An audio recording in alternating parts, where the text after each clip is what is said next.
temporarily. The subcommittee will come to order. Without objection, the chair is authorized to declare a recess at any time. We welcome everyone to today's hearing on the role of pharmacy benefit managers. The chairman of the subcommittee, Mr. Massey, is on the floor, and given in the interest of time and everyone else's presence here, I'm going to proceed until he's able to join us. And in light of that, I'll now recognize myself for an opening statement. Today's hearing will examine the role of pharmacy benefit managers, known as PBMs, in the healthcare industry, including the ability of PBMs to control access to and the pricing of pharmaceutical products. PBMs serve as one of a handful of intermediaries between the pharmaceutical manufacturers that make prescription drugs and the patients who consume them. While PBMs are just one link in the pharmaceutical distribution chain, we have all heard of their alleged outsized influence in the market. According to some estimates, the largest three PBMs account for nearly 80% of the market for pharmacy benefit services. The top three PBMs are members of vertically integrated companies that also own insurance companies, provider groups, and pharmacies. In some cases, a patient can purchase insurance, see a doctor, and buy prescription drugs from three companies that are all owned by the same parent company. Many claim that this level of vertical integration is highly beneficial for patients. By reducing administrative fees and leveraging their sheer size, large, vertically integrated conglomerates are often able to operate more efficiently than disaggregated companies. Additionally, having a vast network of options for patients ensures that patients are likely to face the same treatment options regardless where they are in the country. However, vertical integration is not without potential harms to patients. Because vertically integrated PBMs control so much of the supply chain, and because there are so few competitors in the market, PBMs have almost complete control over a patient's access to medications. PBMs have the ability to control which pharmacies are available to fill prescriptions, sometimes steering patients to PBM-owned pharmacies.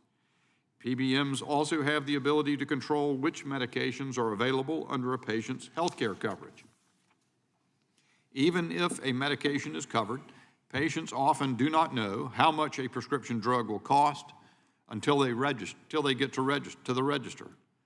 For most other products, a consumer can research the price of a good well in advance of the point of purchase. However, a lack of price transparency has unfortunately become the norm in the healthcare industry. We are holding a bipartisan hearing today because across the board we are hearing the same things from our constituents.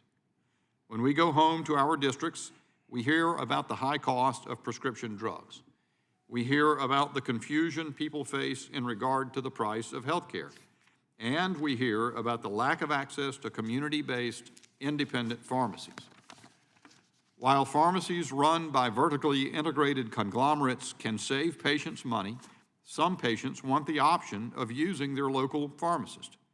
However, for independent pharmacists, the take-it-or-leave-it contracts they sign with large PBMs trap them into inflexible arrangements that leave little room for innovation. Also, for many independent pharmacists, operating outside of a large PBM's network effectively means closing shop. Without a PBM's patients, there isn't enough business to go around. Today, we have the opportunity to hear from experts in this field who have been studying the healthcare supply chain for decades. These experts are at the forefront of academic scholarship on health policy and are prepared to help us better understand the operations of the market and the costs and benefits of PBMs more broadly. This information will better inform us as we work on possible solutions and consider the proposals that have already been introduced. I want to thank the witnesses for appearing before us today, and I look forward to hearing what each of you has to say. I now recognize the ranking member, Mr. Correa, for an opening statement. Thank you, Mr. Chairman. I want to thank our witnesses for being here today. Appreciate you being here today. Today, we're going to examine the role of pharmacy benefit managers, or PBMs, and their impact on our healthcare system in the pharmaceutical drug delivery market.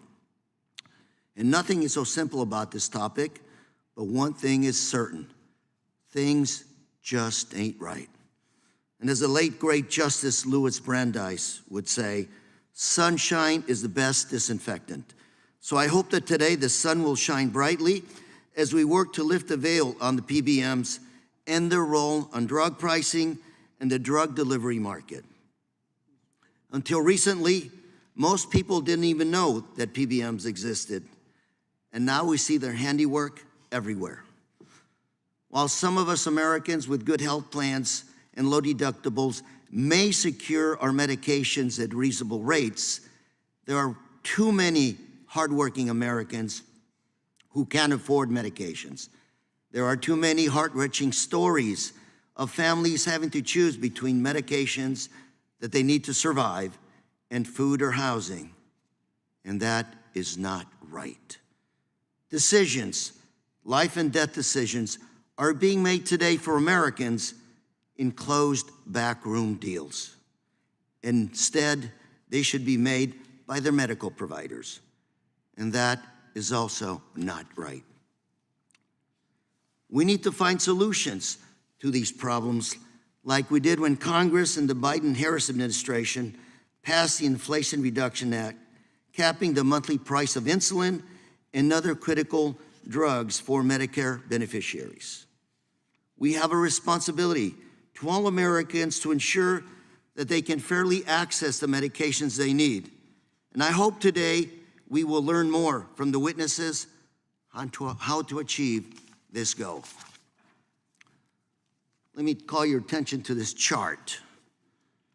Nothing is simple about this chart.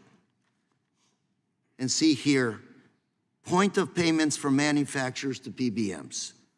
It says payments from manufacturers to PBMs. Well, there isn't just one payment made that applies to everyone. There are many payments depending on the drug, the PBM, the manufacturer, and the deal that is reached. What each consumer pays for his medication is even more complicated, and this payment is only the first step. Understanding how the system works, partially because of the complexity and partially due to the lack of transparency, requires an advanced degree in engineering design. Which drugs are included on the PBM-created formularies or the list of drugs in a healthcare plan, and how much people pay following a convoluted process involving a number of entities: the PBMs, the wholesalers, the aggregators or group purchasing organizations, pharmacy service administrative organizations, health plans, pharmaceutical companies, pharmacists, and even the employers. Everyday Americans are at their mercy, relying on all these entities to do the right thing. The complexities appear integral to the design. It's an enigma, wrapped in a mystery, hidden in a riddle, in a conundrum. The average American and many small businesses can't solve this alone. And of course, on Main Street, I'm concerned with the stories I'm hearing about pharmacies closing, pharmacies receiving payments that don't cover the costs, or pharmacies having to face payments being clawed back by PBMs. If these stories are true, this is both unsustainable and unacceptable. But let's be clear. PBMs have and will continue to play an important role in this market, and any suggestions to do away with them are misplaced. But over the years, the role of PBMs in the marketplace has expanded from simply processing claims to having involvement in almost all aspects of the pharmaceutical drug market. And in fact, there are numerous studies showing that PBMs have lowered prices of drugs for their clients. But it should never be the case that a person with insurance should pay more at the pharmacy using insurance than off insurance. But that appears to be happening in some cases, and that also is not right. As the New York Times reported in its recent investigation, the job of the PBMs is to reduce drug costs. Instead, they frequently do the opposite. They steer patients towards pricier drugs, charge steep markups on what would otherwise be inexpensive medications, and extract billions of dollars in hidden fees. Another mechanism the PBMs may be utilizing is to raise costs and reap profits through mail-order pharmacies. As the Wall Street Journal reported, PBMs encouraged employers to use mail-order pharmacies with a promise of cost savings, but instead, they are increasing costs. Specifically, the Wall Street Journal article explained branded drugs filled by mail order were marked up an average of 3 to 6 times higher than the cost of medicines dispensed by chain and grocery store pharmacies, and roughly 35 times higher than those filled by independent pharmacies. This subcommittee has jurisdiction over antitrust matters, and we need to understand how this market operates. According to the FTC's recent released interim report on PBMs, the top 3 PBMs control almost 80% of the prescription drug market, something that came into play over the years of mergers with competitors. I can show you the chart. The left, where it was before, to the right is what exists today. This chart shows the extent of how the number of large competitors consolidated over the last 2 decades, and it appears now that the PBM market is overly concentrated. But is that causing an anti-competitive result? And the FTC seems to say yes. The extent of vertical integration in the market is also astonishing, and quite frankly, as you see on this chart, every major health plan is connected to a PBM. Specialty and mail-in pharmacies, and even one owns retail pharmacies. And some are not producing their own drugs for the market. While vertical integration can yield important efficiencies and benefits for customers, it appears that these deep connections are harming independent pharmacists, driving up costs, and harming consumers while enriching corporations. The FTC's interim report included many worrisome allusions and conclusions that PBMs are harming competition and consumers. Some of their conclusions: the PBM market is highly concentrated. PBMs, due to their consolidation integration, exercise a significant power over Americans' access to drugs and the price they pay. And PBMs may be steering patients to their own pharmacies and extracting additional profit while harming unaffiliated pharmacies. PBMs are using their market power to force pharmacies to enter into unfair contracts. And finally, PBMs are limiting access to more reasonably priced alternative drugs through contract terms benefiting themselves. Finally, I'd say to the FTC, it's time to fish or cut bait. If PBMs are engaging in anti-competitive activities outlined in your report, do something. Either bring an action or explain why you're not bringing action. And Mr. Chair, finally, I ask that the following documents be included for the record. First, the FTC interim report, Pharmacy Benefit Managers. Second, the 2024 economic report on U.S. pharmacies and pharmacy benefit managers. 3, a brief look at current databases about pharmacy benefit managers. 4, the opaque industry secretly inflating prices for prescription drugs. Number 5, mail order drugs were supposed to keep costs down. It's doing the opposite. Number 6, pharma response to the joint DOJ, FTC, HHS, AirFi consolidation of healthcare markets. 7, PBMs and prescription drug distribution.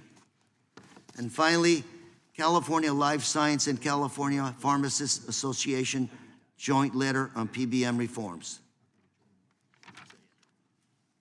Thank you, Mr. Chairman. And with that, I yield. Without objection.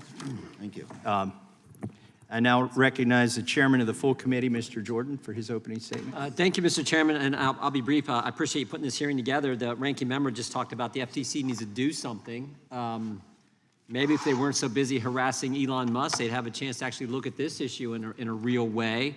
You know, you got 3 companies have 80% of the market, and the FTC wants to send letters to Elon Musk asking what journalists he's talking to. That might be a problem instead of dealing with the issue in front of us. So I appreciate the chairman calling in these experts, working with the other party to agree to the 4 witnesses, and having this important hearing on something that impacts every single one of our constituents in a real way. And with that, I would yield back. I thank the chairman. I now recognize the ranking member of the full committee, Mr. Nadler, for his opening statement. Thank you, Mr. Chairman. Mr. Chairman, the price of prescription drugs is out of control, and it is directly affecting the health and safety of our constituents. Over 9 million adults have skipped medications prescribed to them because they could not afford them, with women, people with disabilities, and the uninsured most affected. Prices are skyrocketing, and people are dying or not getting the care they need, while healthcare giants reap massive profits, merge with other companies to entrench their dominance, and obscure critical information from Congress and regulators about their practices. One reason that prescription drugs have become unaffordable for so many people is the growing dominance in the healthcare market of pharmacy benefit managers, or PBMs, who serve as middlemen between drug manufacturers, health insurers, healthcare providers, and pharmacies. As a recent FTC report found, the PBM market is highly concentrated, with the largest PBMs vertically integrated with the nation's largest health insurers and specialty and retail pharmacies. As a result, the leading PBMs exercise significant market power over consumers' access to drugs and the prices paid for those medicines. This includes steering contracts to their own affiliated businesses and away from local, independently owned pharmacies. They also have the ability to negotiate higher drug prices while limiting access to potentially lower-cost generic alternatives. And because of their dominance, they're able to keep their practices largely shrouded in secrecy. To address these concerns, we must act to increase competition in the PBM market. But to be clear, the problem is bigger than the pharmacy benefit managers. It is true that only 3 PBMs control 80% of the market, but PBMs play just one part in our overly concentrated healthcare system. I urge my colleagues on both sides of the aisle not to lose sight of the forest for the trees. If we truly want to address the rising cost of prescription drugs in healthcare, we must address consolidation industry-wide, rather than just focusing on one class of middlemen. For example, 90% of all drugs are distributed through just 3 drug wholesalers. 95% of all health insurance markets are highly concentrated, and approximately 50% of all generic drug markets are dominated either by monopoly or duopoly drug manufacturers when controlling for volume. Not only does this lack of competition lead to higher prices, but it also allows the dominant companies to avoid transparency.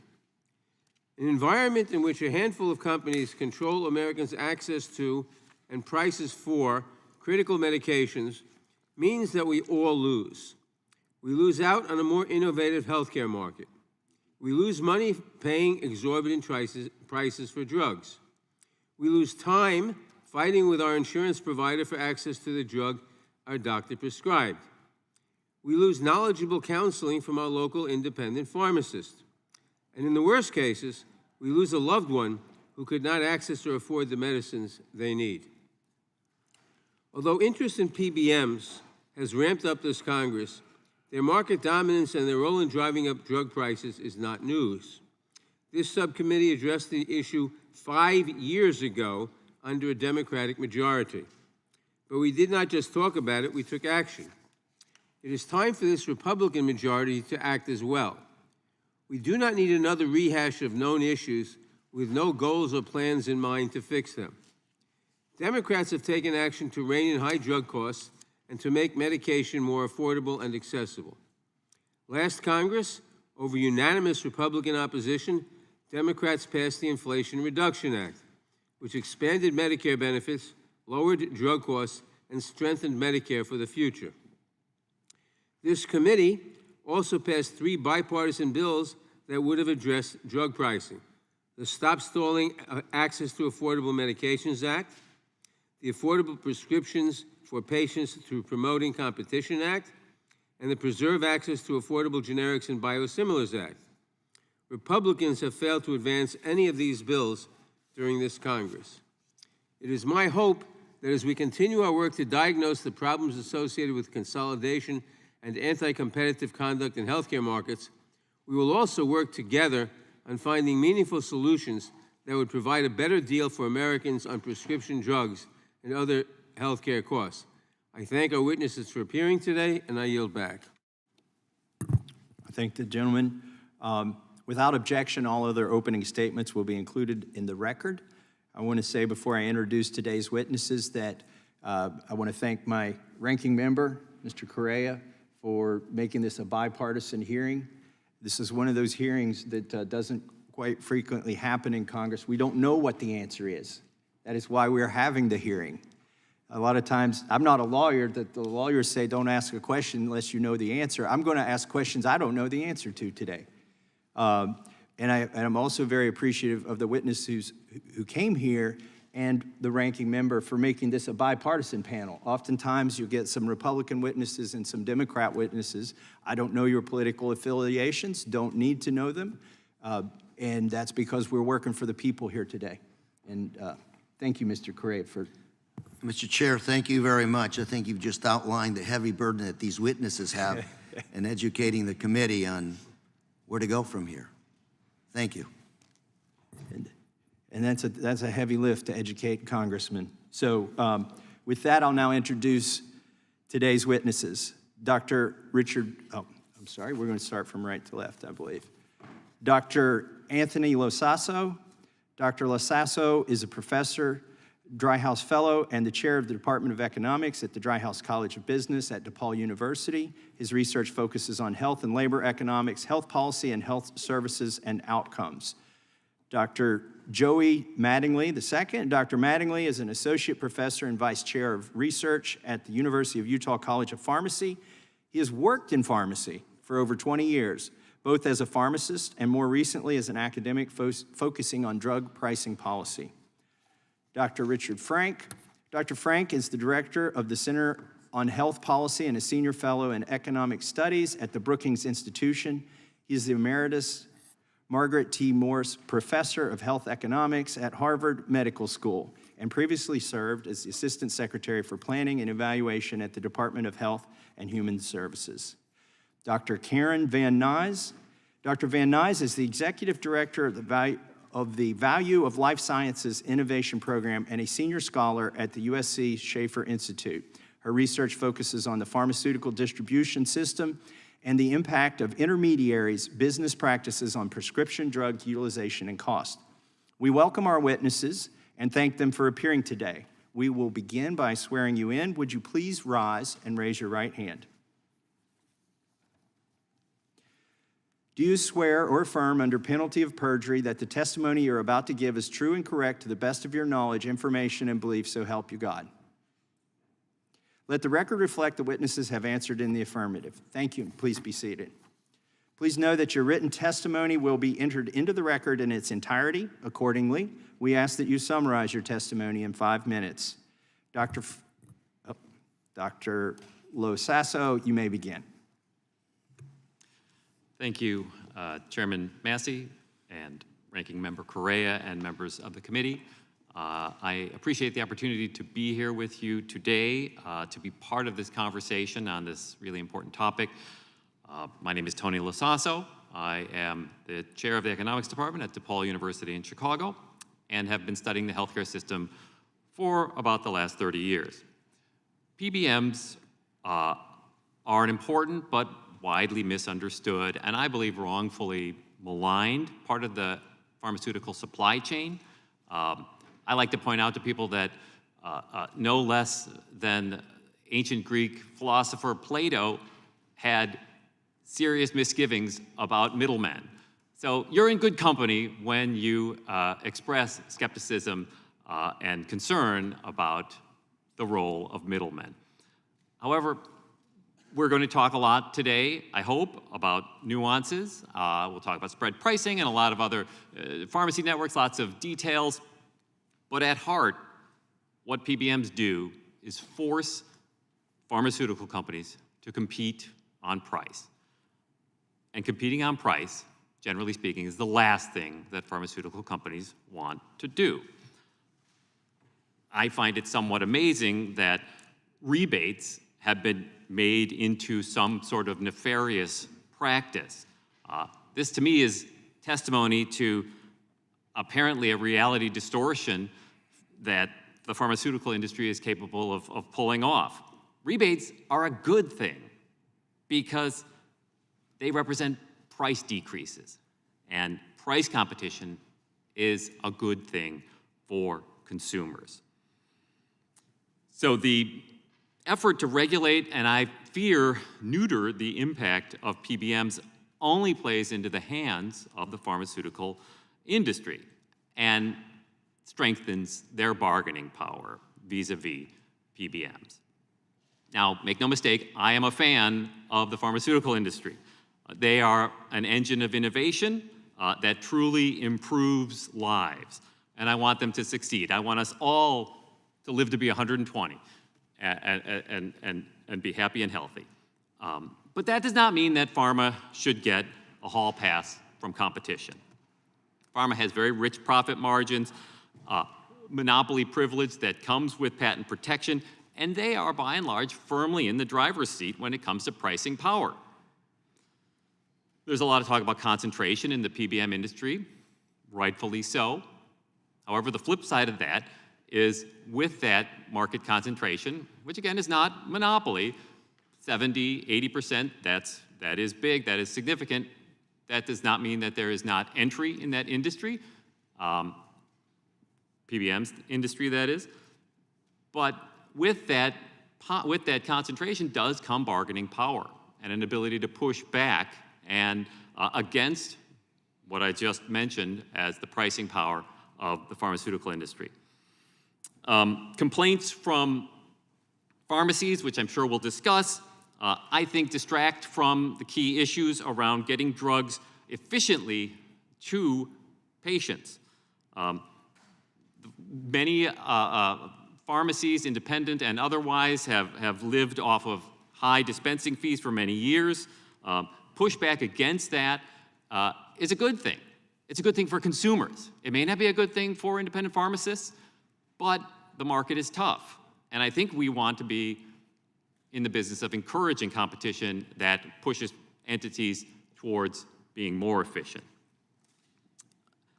Doctors, and I mean the real doctors that help people, they know that for people with chronic disease, adherence is an enormous factor when it comes to drug delivery. And mail order has been proven to be a mechanism to improve adherence to a drug regime. So to wrap up, I think it's essential that we recognize the value of PBMs and support their continued role in the healthcare system. So we should focus on enhancing, wherever possible, market mechanisms in the pharmaceutical supply chain. And so I just simply urge this committee to carefully consider the broader implications and potential for unintended consequences of any legislation or regulatory efforts that might weaken the role of PBMs. Thank you, Dr. Lasasso. Dr. Mattingly, you may begin. Chairman Massey, Ranking Member Correa, and members of the subcommittee, thanks again for this opportunity. My name is Joey Mattingly. I'm a pharmacist and a health economist on the faculty at the University of Utah. I study drug pricing policy, pharmacy supply chain dynamics, and just ways to improve our healthcare system. I also support our university human resources team that's responsible for managing the benefits for 30,000 beneficiaries.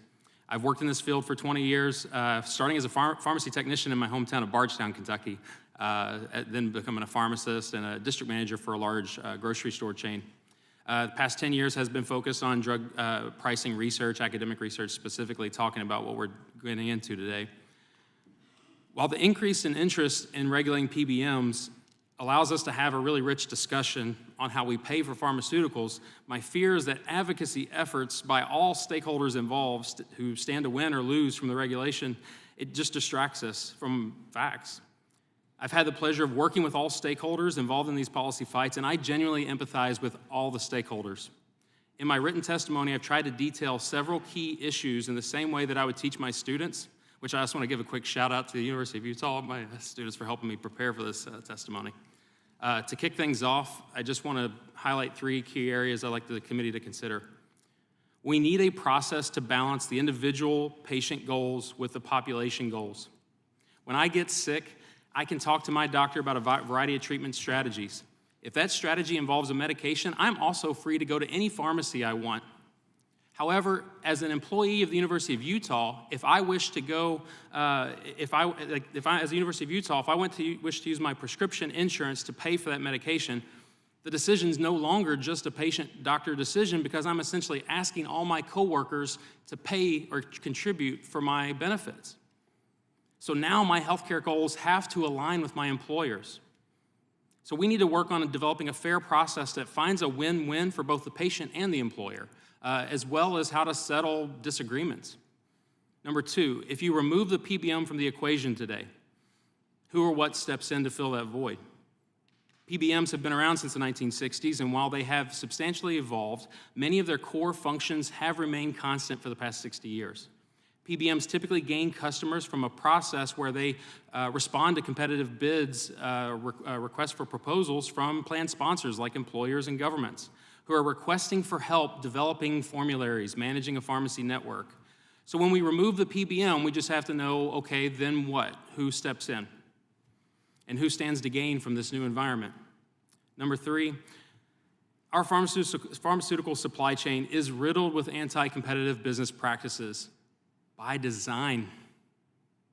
We have to grapple with the fact that we made a trade-off in the 1960s to essentially, by incentivizing the development of new pharmaceuticals, we decided we would grant innovators a temporary monopoly power or market exclusivity. We, the US citizens, would get this massive investment from the business community, which we have, and then we would have to pay higher prices initially. 40 years of celebrating the Hatch-Waxman Act. Now we've got a rich generic manufacturing community as well for the last 40 years. But PBMs along this time have evolved to leverage large populations to gain price concessions from these pharmaceutical manufacturers that we grant those exclusivity rights. Additionally, they use their size and their scale to capture price concessions from pharmacies as well. On one hand, this is good if the savings are passed on to the health plans.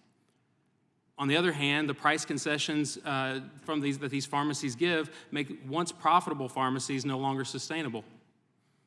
So as this subcommittee deliberates whether PBM practices require additional regulation, I just simply ask the members, walk through the same mental exercises I try to ask my students to walk through. Eliminate the PBM from the equation, and then play out the scenario for each of these different stakeholders. What happens with patients and their caregivers? What happens with the health plan sponsors? What happens to pharmacies, and what happens to drug manufacturers? Thank you all, and I look forward to answering your questions. Thank you, Dr. Mattingly. Dr. Frank, you may begin. Oh, make sure your microphone is on and pull it near you. There you go. Okay, Chairman Massey, Ranking Member Correa, members of the subcommittee, thank you for inviting me here today to talk about the role of pharmacy benefit managers, or PBMs. In my remarks here, I want to touch on 3 issues. First, how PBMs are paid and what that implies for the market. Second, market structure within which PBMs operate, specifically vertical integration of PBMs and insurers on one hand, and highly concentrated horizontal markets for PBM services on the other.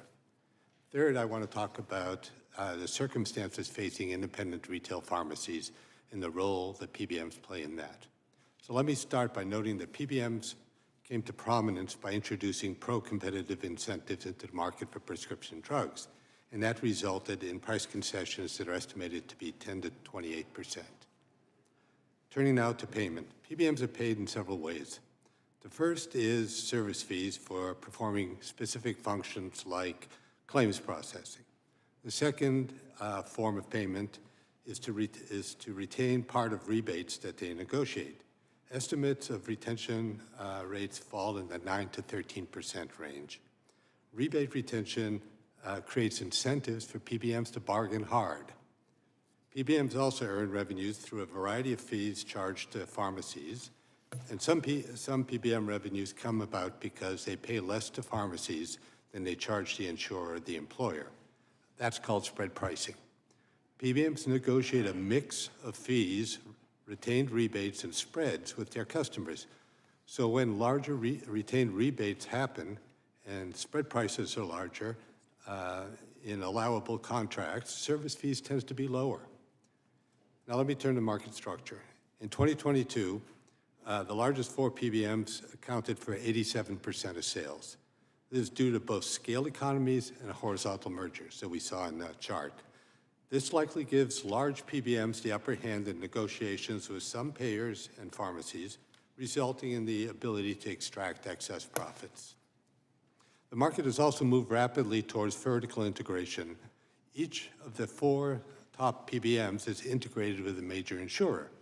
Vertical integration, in theory, can create synergies by managing the drug and medical benefits together. Those synergies can result in improved patient care and reduced costs. But vertical integration can also have a less happy result, such as avoidance of regulatory rules. This stems from the ability to disguise profits as costs to avoid regulations that, for example, limit the margins of health insurers. Another concern involves potential anti-competitive conduct. For example, insurers may choose to sell their PBM and health insurance services to employers as a package or a bundle, and that would impede competition from insurers who don't have a PBM. The evidence on these things is thin. There is little evidence showing that there are synergies, but there is emerging evidence suggesting that there is regulatory gaming linked to vertical integration. Let me now turn to retail pharmacies. Steering of customers to PBMs to preferred pharmacies claim to disadvantage independent pharmacies. This is particularly troubling in rural America because of the greater potential for pharmacy deserts. Independent pharmacies face challenges, though, broad economic challenges such as competition from mail order, smaller scale, and lack of robust purchasing arrangements. The situation for pharmacies, independent pharmacies, is varied. The number of rural independent pharmacies declined 16% between 2003 and 2021, while rural chains grew about 4.5%. During that same period, metropolitan independent pharmacies grew 28%, while the chain pharmacies only grew 10.5%. So it's a mixed picture. Gross margins were flat at around 21% over the recent history. And then there's scale problems. Independent pharmacies dispense about 1/3 of the numbers of prescriptions that a chain pharmacy does on average. So they just have a much smaller scale, and their purchasing arrangements leave them sort of 2 to 6% with higher costs of about 2 to 6%. So in finalizing, let me just make one final comment that I've concluded after undertaking a view of the landscape, that efforts to improve competition and efficiency in PBM markets is a sensible way to go. But being successful in doing that will only make a small difference to the overall drug pricing problem. Thank you for your attention. Thank you, Dr. Frank. Dr. Van Nuys, you're now recognized for your statement. Chairman Massey, Ranking Member Correa, and honorable members of the subcommittee, thank you for the opportunity to testify about pharmacy benefit managers in our healthcare system. I'm an economist and have been researching pharmaceutical distribution economics at the USC Schaefer Center for the last decade. The opinions I offer here today are my own. PBMs play a crucial role in our healthcare system. They are key intermediaries, managing drug benefits, negotiating rebates, designing formularies, and processing claims. Their central role in the system affords them unique access to data about nearly every transaction in the value chain. The industry's current structure and practices raise significant concerns about market power, pricing distortions, and misaligned incentives that may raise costs for patients, employers, and taxpayers while stifling competition. Today, 3 PBMs handle about 80% of the US retail prescription market. All 3 are vertically integrated with large insurers, specialty pharmacies, and other healthcare entities. Those 3 vertically integrated companies rank 4th, 6th, and 16th in the Fortune 500, accounting for nearly $1 trillion in revenue. This concentration of market power, combined with extensive vertical integration, has enabled several concerning practices. I'll give some examples. First, although PBMs are supposed to lower drug costs, we found that involving a PBM increases generic drug costs. We discovered that Medicare could have saved $2.6 billion in 2018 on the most common generic drugs if they had been purchased at Costco for cash. On average, Medicare overpaid by 21%. Second, the current rebate system is driving up branded list prices. We found that between 2014 and 2018, insulin list prices rose 40%, while the net prices taken home by manufacturers fell 31%. Those 31% savings that PBMs were negotiating for manufacturers were not passed on. They were absorbed by the PBMs and other intermediaries. Over 5 years, the share of insulin spending captured by PBMs and other intermediaries more than doubled. Third, we've seen PBMs steer patients to higher cost drugs. They have given more favorable formulary placement to expensive brand name drugs over lower cost generics or biosimilars, likely due to the larger rebates offered on higher priced products. Fourth, spread pricing, where PBMs charge health plans more than they pay pharmacies and pocket the difference, enables PBM to hide their true compensation. A 2018 Ohio State audit found PBMs charged 31% average spreads for generic drugs in its Medicaid managed care system. Finally, PBMs are increasingly restricting access to medications. Schaefer researchers found that from 2011 to 2020, the share of drugs restricted in Medicare Part D plan formularies rose from 32% to 44%. The impact of these inefficiencies in the PBM market is far-reaching. Federal programs like Medicare and Medicaid are overpaying for drugs, increasing costs for taxpayers. Employers are struggling to assess whether they're getting value for money from their PBMs. Consumers are facing higher out-of-pocket costs and restricted access to medications, and uninsured individuals are paying inflated cash prices that may put needed medications out of reach. I recommend several policy options to address these market inefficiencies. First, we need more transparency. This means requiring greater disclosure of rebates and true net pricing to PBM clients. CMS should be authorized to develop and publish high-quality average net price benchmarks by drug for key supply chain transactions. Second, we need to reevaluate the current rebate system and develop alternatives that better align with patient and payer interests. We should ensure that patient out-of-pocket expenditures are based on post-rebate prices. Third, we need to scrutinize vertical integration in the PBM industry more closely. This includes investigating practices that weaken standalone competitors. Finally, we must explore ways to align PBM incentives with the interests of patients and payers. This could involve changing how PBMs are compensated or imposing fiduciary requirements on them. In conclusion, while PBMs play a crucial role in our healthcare system, the current industry structure raises significant concerns about their impact on drug prices, patient access, and overall health costs. By implementing these policy recommendations, we can better harness the potential benefits of PBMs for the benefit of patients, employers, workers, and taxpayers. Thank you. I'm happy to answer your questions. Thank you, Dr. Van Nuys. I now recognize we will now proceed under the 5-minute rule with questions, and I now recognize the gentlewoman from Indiana for 5 minutes. Thank you, Mr. Chairman, and I appreciate having this hearing, and I hope we'll have a good discussions. I know we had a lot of discussion about competition and consolidation, and since we talk about Plato, I have to mention Aristotle about his oligarchs and oligopoly issues that he discussed when we have a business control in the government, and that's what is happening in healthcare.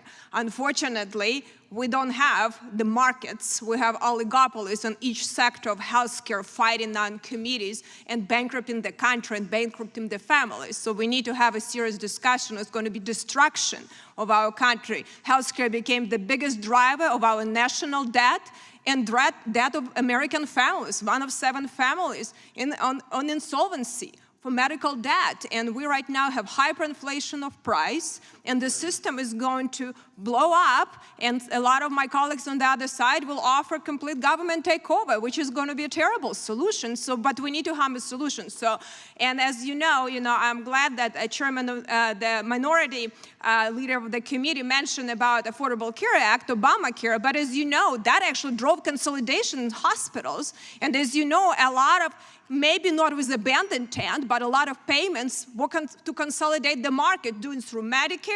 We've seen what's happening. A lot of you know what site neutrality does, where hospital overbilling Medicare, roughly $300 billion effect to our budget, and then buying enslaved doctors. Let's talk about recently Inflation Reduction Act. We give a huge subsidy to big insurance and subsidize their profits through premiums. That's another $300 billion hit to the budget. So we now have a huge problem there. And we need to have discussion, not look for the evils. There was a reason that PBMs were created, and they're not doing their job too. They're not passing along the rebates to consumer. We do not have competition in that market. Everyone is making a lot of money, and countries going bankrupt. And this is a big problem, whether it's through government subsidy, but this is a government creating monopolies.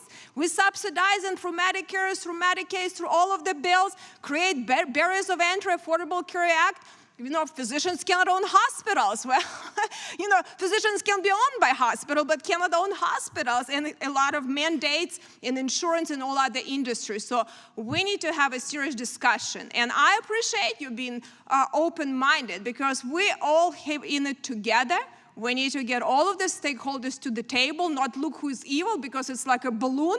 It's going to pop up on the other side, because we have enormous opportunity for innovation. And we have to happen. This will change Americans' lives. It helps us to be a healthier country. And we have to have competition for value and outcomes, not wait until a person gets so sick and keep them alive. As long as they are not dead, they're very profitable in our fee-for-service system.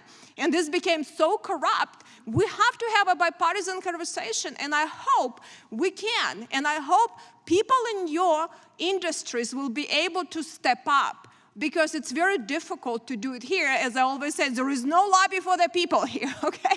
But we're supposed to be the lobby. So I appreciate a lot of my Republican colleagues bringing some transparency and conversation. So I hope my Democrat colleagues will join in some of these discussions, because we have to save healthcare.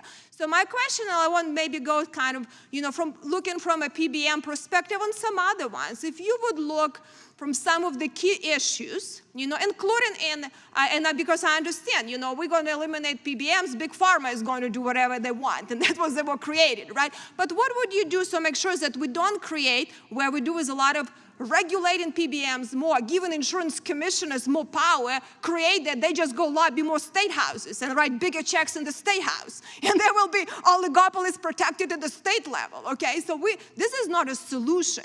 So what can we do in that particular industry to make sure that we have a competition for value and have people have access to proper medication, that we have more choices for consumer, and be able to have innovative solution entering that, and how the PBM market can be more competitive. So I think Dr.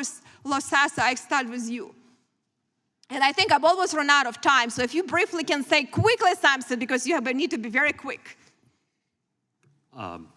Thank you, Congresswoman.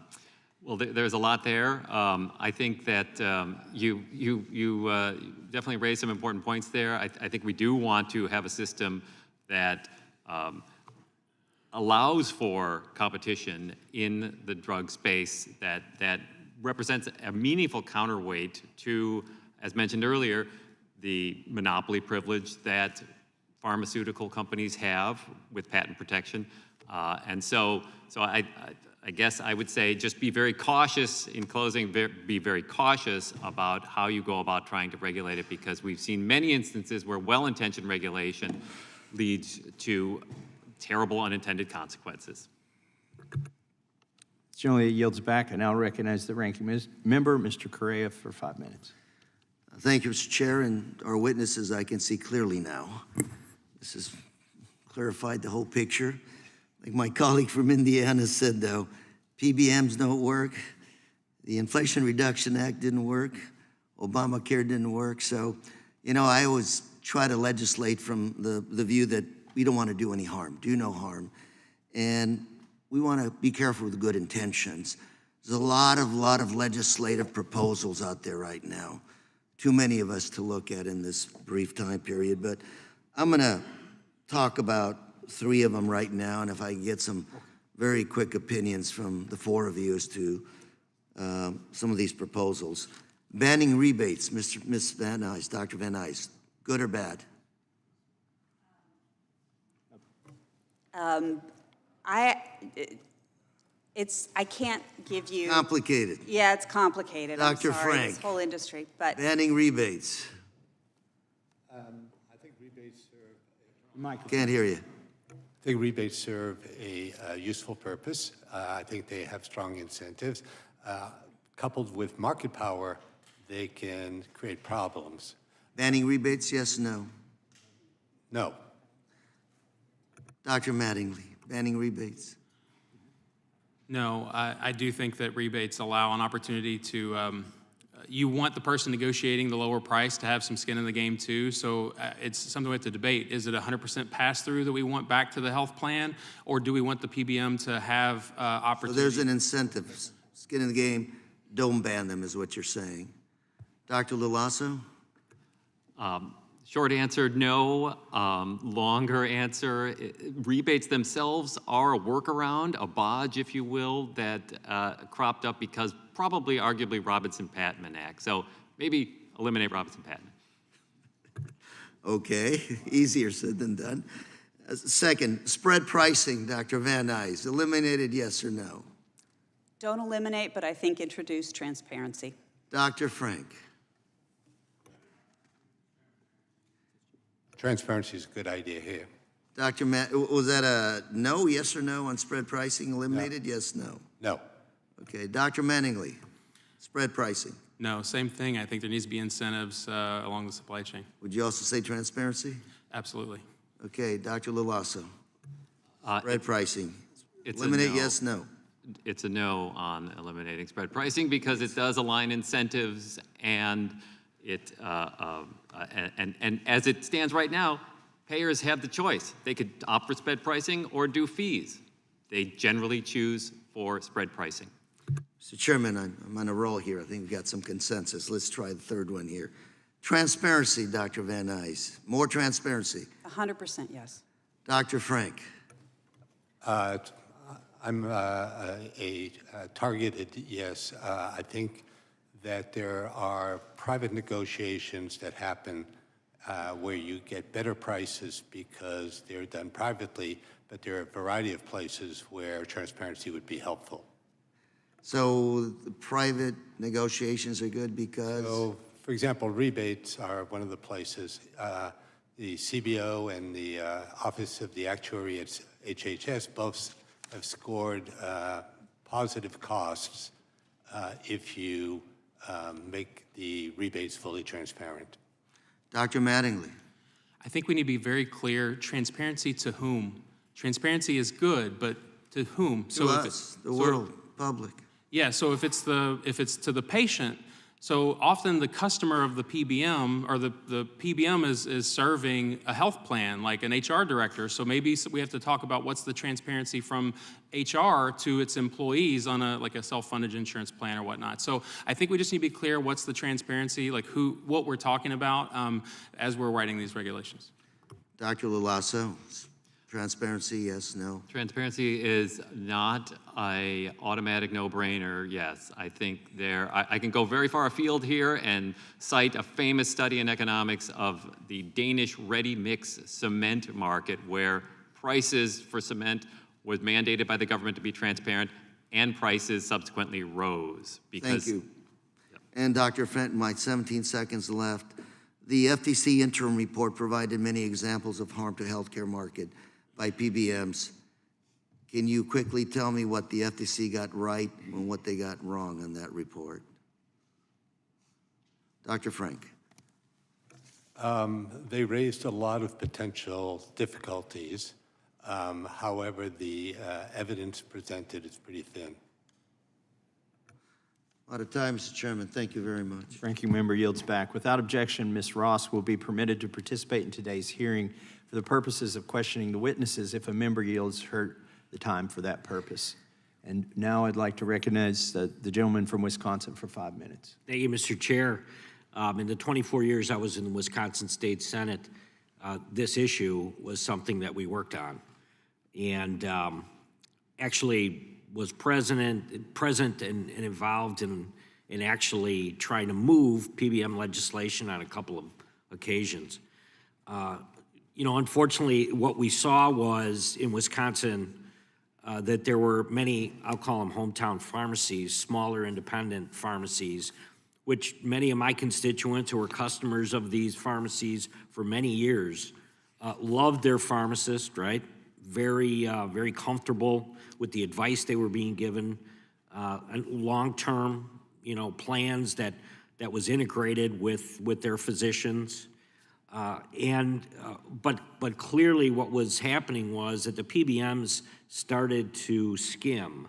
And as that happened, and they became larger and greater, we started to see pharmacies start to close in Wisconsin. And they ended up at one of the big three, right? So Dr. Lasasso, can you talk a little bit about the landscape and where we were maybe 20 years ago compared to where we are now on the vertical kind of integration of PBMs and how they interact with the pharmacies that our constituents deal with all the time? Of course, thank you, Congressman. So yes, as has been pointed out by folks on this panel and members of the committee, there has been quite a lot of vertical market integration going on in the PBM space. This is, again, as has been pointed out, not necessarily a bad thing. There are potential efficiency gains. I guess I'll speak to this idea that you raise around what I guess I would refer to as contracting, creating selective networks of pharmacies, where you could have a pharmacy that is on the outside, will not be part of the network created by the PBM. Selective contracting is a quite old concept in healthcare and other industries as well. But what it does is it effectively allows for lower prices that are passed on to consumers ultimately. In other words, if a low efficiency, high cost pharmacy cannot meet the terms that the PBM asks of them, they can't be part of the network. And what do we do about that? Yeah, I don't know that we do anything about that, to be honest. I mean, because I think, do we want to have a system that props up the inefficient providers in markets? I would argue no. That should not be a policy goal. So I guess I'll pause there. Very good. In July of 2024, the FTC released its interim staff report on PBMs, which concluded that PBMs wield significant power of patients' ability to access affordable drugs. Unlike the 2005 report on PBMs, the report did not have the support of the entire commission. In fact, Commissioner Holyoke dissented, arguing that the report failed to meet the standards of economic rigor expected of commission reports more generally. Chair Khan argued that the report lacked empirical evidence of a number of factors, including the state of competition in the prescription drug market. Dr. Frank, you commented on the FTC report and the Commissioner Holyoke's dissent in your testimony. Do you think her concerns about the report were actually legitimate or not? I commented on her her dissent, as well as one of her colleagues' assent to the report. And there were multiple places that both commissioners pointed out that the evidence was pretty thin, and it was hard to draw conclusions about sort of some of the big points raised in the report. And I think that my reading is consistent with that. Very good. Just real quick, the Trump-era price transparency rule, that required hospitals to post prices showing their average negotiated rates since 2021. And many of the hospitals that we worked in Wisconsin have implemented tools on their own. They've kind of created a website so that there's transparency. Dr. Mattingly, do you believe that a similar price transparency rule for PBMs would be a positive step? I mean, do you think it is being utilized, and would it work? Yeah, I do want to entertain something like that. I think it could be positive. I think it's really important to recognize that for some generic prices, it's maybe helpful. It's not, we can look and see what a price of a low-cost generic is, but if it's a really high-cost brand medication, knowing what the price is isn't going to matter if you need that drug. So if it's a life-saving medication, it's not going to matter what the price is. You can tell it, you can post it everywhere you want, and I still need it. So I guess we just got to figure out when is it actually going to help. Yeah, I yield back. Thank the gentleman. Now recognize the ranking member of the full committee, Mr. Nadler, for 5 minutes. Thank you, Mr. Chairman. Dr. Van Nuys, in your written testimony, you discussed the practice of spread pricing. Could you explain how this practice works and why it's concerning, especially in the context of government programs like Medicaid? Yes, spread pricing is the practice where a pharmacy benefit manager reimburses the pharmacy one rate for filling a prescription and then charges the health plan a different higher rate for filling that same prescription, and then they keep the difference. And that's called the spread. The health plan does not see what the pharmacy is reimbursed, and as a result, the health plan doesn't know what they are paying. Part of what they are paying for pharmacy benefit services is that spread, and they don't know how big it is. And nobody can make a good, sound economic decision without knowing what prices they're paying.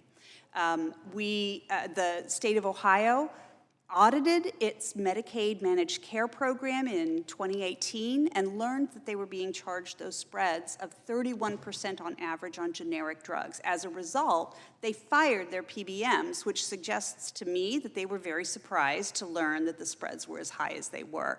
And they would not have known about those if they had not done this audit. So I think that having spread pricing, the practice by itself is not as problematic as the fact that there's no transparency into it, and it actually masks prices and compensation levels for PBMs. Thank you, Dr. Van Nuys. How do PBM practices affect the uninsured? The uninsured?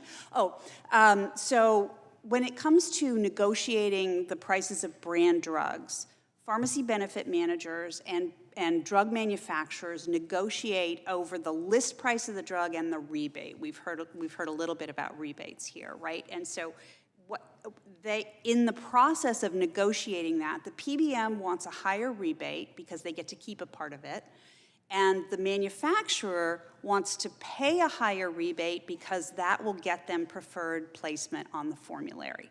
So both of those agents are sort of working towards higher rebates, but what that tends to do is push up the list price of the drug because the rebate is taken out of the list price and the net price is what remains. And no one's pushing in the other direction? And no one's pushing not on the list price.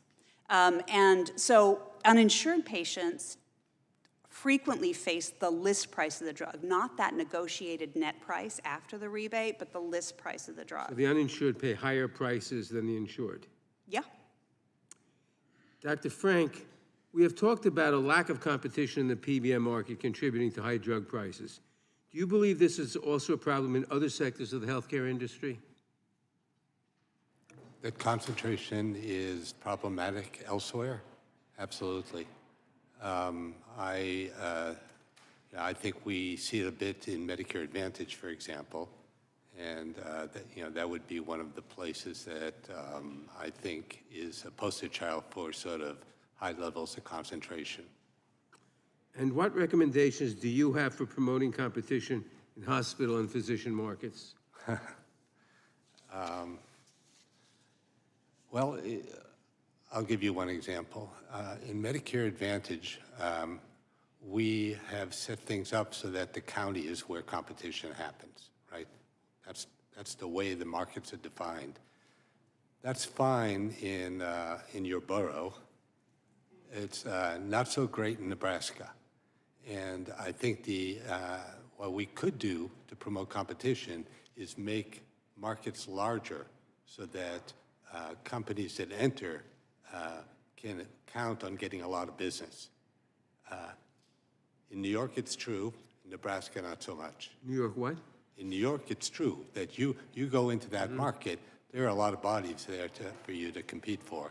That's less true in Nebraska. And so by making the markets geographically larger, getting more people in, you create incentives for more entry and competition. Thank you. Dr. Van Nuys and Dr. Frank, in order, what reforms do you recommend that Congress take to address the concerns related to PBMs? Dr. Van Nuys, let's start with you. I recommend creating greater transparency by developing and publishing pricing benchmarks that are true net pricing benchmarks, so that the folks who are transacting in these markets can actually make better economic decisions, know what prices they're facing. Dr. Frank? I guess I would try to do things that promote competition from independent pharmacies. I mean independent PBMs, because right now you've got the 3 vertically integrated ones, and there are sort of some mid-size independent PBMs, and trying to get them and others like them to be able to compete more effectively in doing things to encourage their entry into the market, I think could go a long way to help. You mentioned the 3 vertically integrated PBMs. Do you think antitrust action should be taken against them?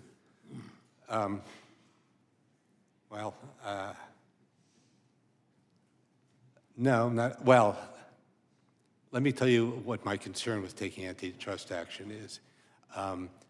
The areas of antitrust that are the hardest to make a case on, where the case law and the economics is messiest, is in vertical relations. And I think that you'd have to go after that. And because the process is very long litigation, highly uncertain given the messiness of the area, I think I would try something else first. Thank you. My time has expired. I yield back.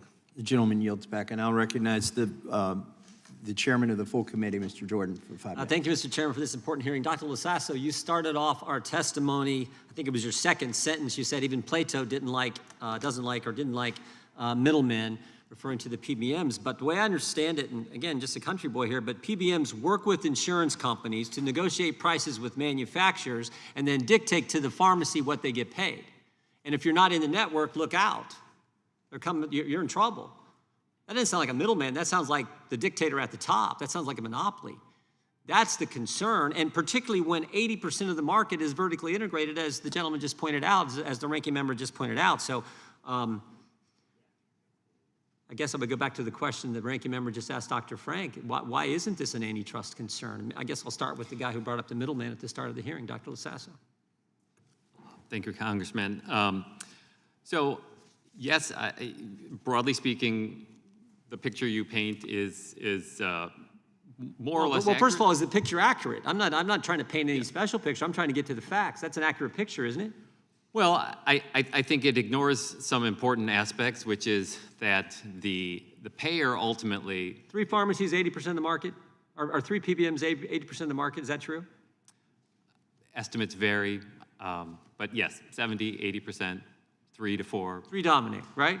3 to 4, yeah, depending on They whether work you- with insurance companies to negotiate prices with manufacturers and then Right. tell pharmacists what you're going to get paid. So remember the key part there is that pharmaceutical companies control list price, right? Pharmaceutical companies have a great deal of market power given monopoly privilege. The payer on the other end, the person, the entity, whether that's a labor union, whether that's a large employer, they are able to view options and they're able to say, no, I don't want. The first thing, I mean, I'm not a large employer, of course, but I would want to know what is the average spread?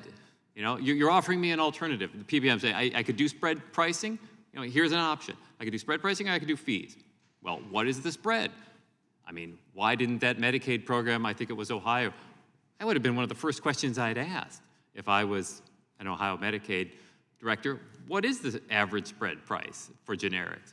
I hate to find out with an audit down the road. So all I'm saying is that there is, there are people with skin in the game that are able to push back, and that is the payers. Let me ask you this. Can a large PBM tell an independent pharmacy, if you work with some new innovative company to bypass our network, we will cut your pharmacy off from our network and subject you to fees and audits? Can that happen? Dr. Mattingly, we'll jump around a little. I'm sorry, can you repeat that scenario again? Could a large PBM tell an independent pharmacy, if you work with the new innovative company to bypass our PBM network, we will cut your pharmacy off from our network and subject your pharmacy to fees and audits? Can they do that? I don't know, but they might be able to, yes. Dr. Frank, what do you think? Can they do that? I think it's certainly a risk that that they can often have the market power. We think it's happening. How about you, Dr. Van Nuys? Yeah, I think it probably happens. Yeah, and is that good? I mean, we got the manufacturer, we got the insurance company, we got the wholesale distributors, we got the pharmacists, we got the PBMs, and that if they can do that, that's probably not good for the one we should care about most, which is the patient, right? Yeah, particularly patients in rural areas or in underserved areas where disproportionately independent pharmacies are the ones who are serving those patients. Dr. Losasso, I started with you. I'll give you the last word here in my last few seconds. Anything you want to add? Well, I would, yeah, I appreciate that. Thank you. I would just add that pharmacy networks, selective contracting, broadly speaking, that, as I pointed out earlier, that is a mechanism that can be used to ensure a high-performing set of pharmacies that can deliver drugs to patients. And I can't speak to any of the sort of punitive measures that you mentioned. I don't know anything about that. But as a general matter, being able to create a high-performing network of pharmacies is a useful function because it can improve efficiencies. It can force the pharmacy that can't meet the objectives of the PBM, in this instance, to become more efficient or move on. I was going to yield my remaining time to the chairman, but as happens sometimes, there's nothing left. Thank you, Mr. Chairman. Thank you. The gentleman yields back. I now recognize the gentleman from Georgia for his 5 minutes. Thank you, Mr. Chairman, for this very important and bipartisan hearing. And with all due respect to my friend, the country boy from Ohio, I would point out there's a lot of silly city boys who would be interested in the same answers that you were trying to elicit. And I'll point out to the witnesses. Wow, it's great to see we're on the same page for Yes, a sir. change, brother. I'm happy about that. Man, that's an amazing day. But now, you know, typically when a widget is manufactured, the widget manufacturer would manufacture the widget. The widget would then be placed with a distributor. The distributor would then place the widget with a retailer, and the retailer would make it available to the customer. Correct?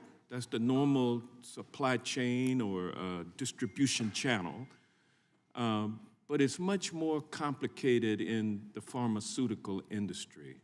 And I would also point out the fact that, you know, drug prices in the United States of America, as relates to pricing for the same drug in another industrialized nation, the cost in the U.S., like, say, insulin, for instance, back in 2018, a vial of insulin in the U.S. cost $98.70.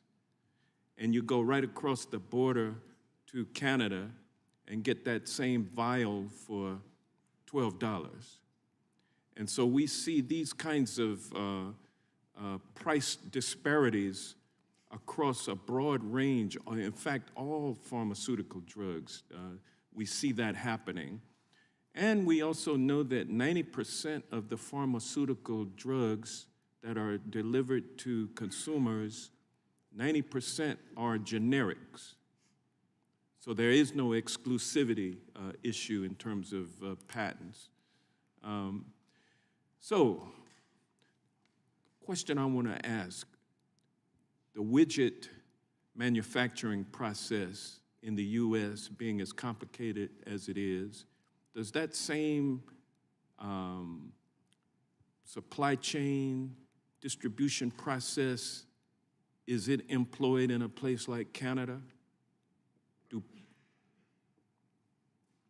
Yes, Dr. Van Nuys. I am not an expert on the Canadian drug distribution market, so I can't say for sure. I do believe that because of a very different healthcare system in Canada versus the U.S., we don't have the same kind of intermediaries. I guess what I want to ask is, do PBMs exist in any other market than the U.S.? Can you answer that, Dr. Mattingly? Absolutely, and Congressman, I love your example of the widget. I use that in my class all the time, so thank you for that. Absolutely. So in Canada, and I had this opportunity right after pharmacy school, I got to go spend about a month with the British Columbia Ministry of Health, so working with the province. So it was for the government, so I went and shadowed and worked there for 4 weeks. Came back, that was like a PBM, right? So their state level or province is making the same decisions. Single payer kind of model. Well, in Canada, there's multiple provinces. So it's not as single payer as we like to think. It's even more complicated there. Well, single concept, multiple payers, I guess, but Right, same sure. concept. Sure.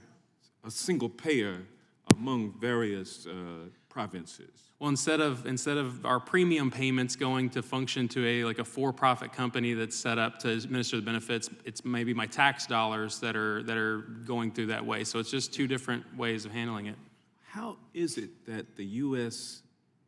distribution channel for pharmaceuticals incorporated the PBM model as its distribution process? How did that come about and why?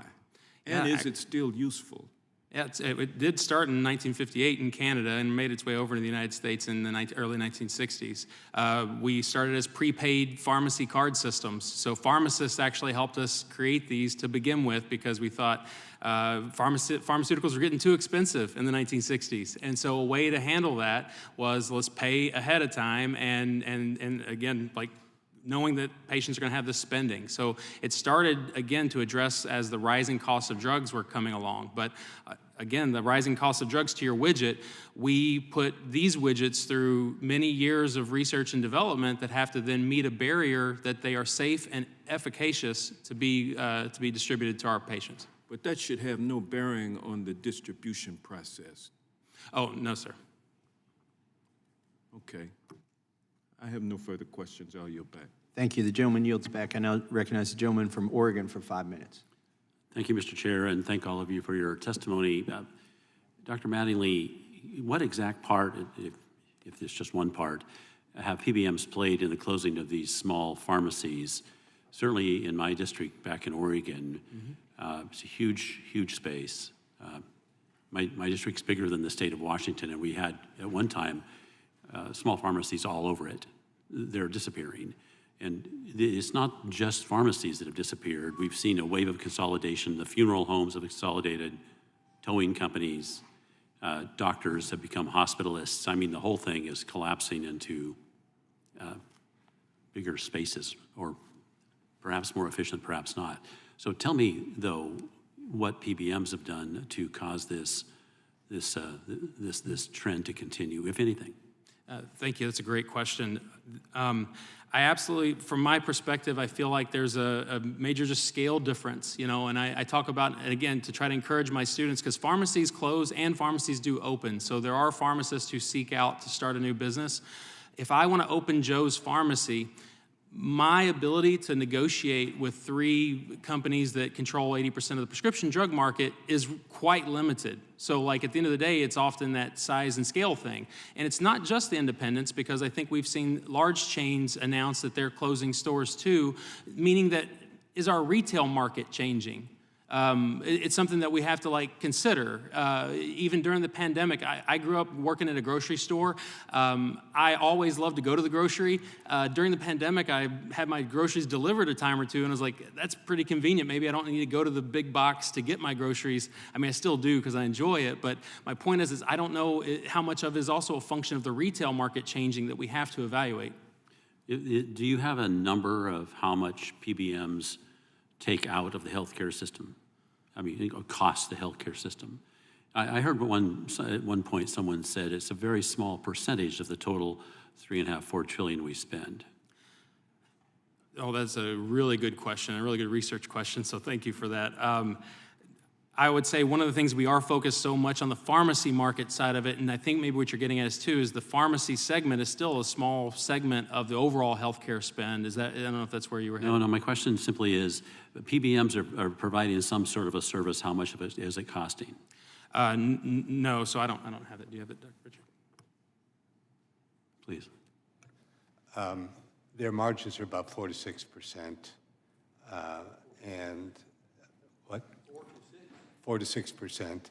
And so if you kind of look at that as part of the, in terms of the overall drug spend, it's actually, you know, pretty small because. Yeah, so the articles I read suggested that we were using PBMs as a whipping boy for a much larger problem, but that's what I'm trying to get at.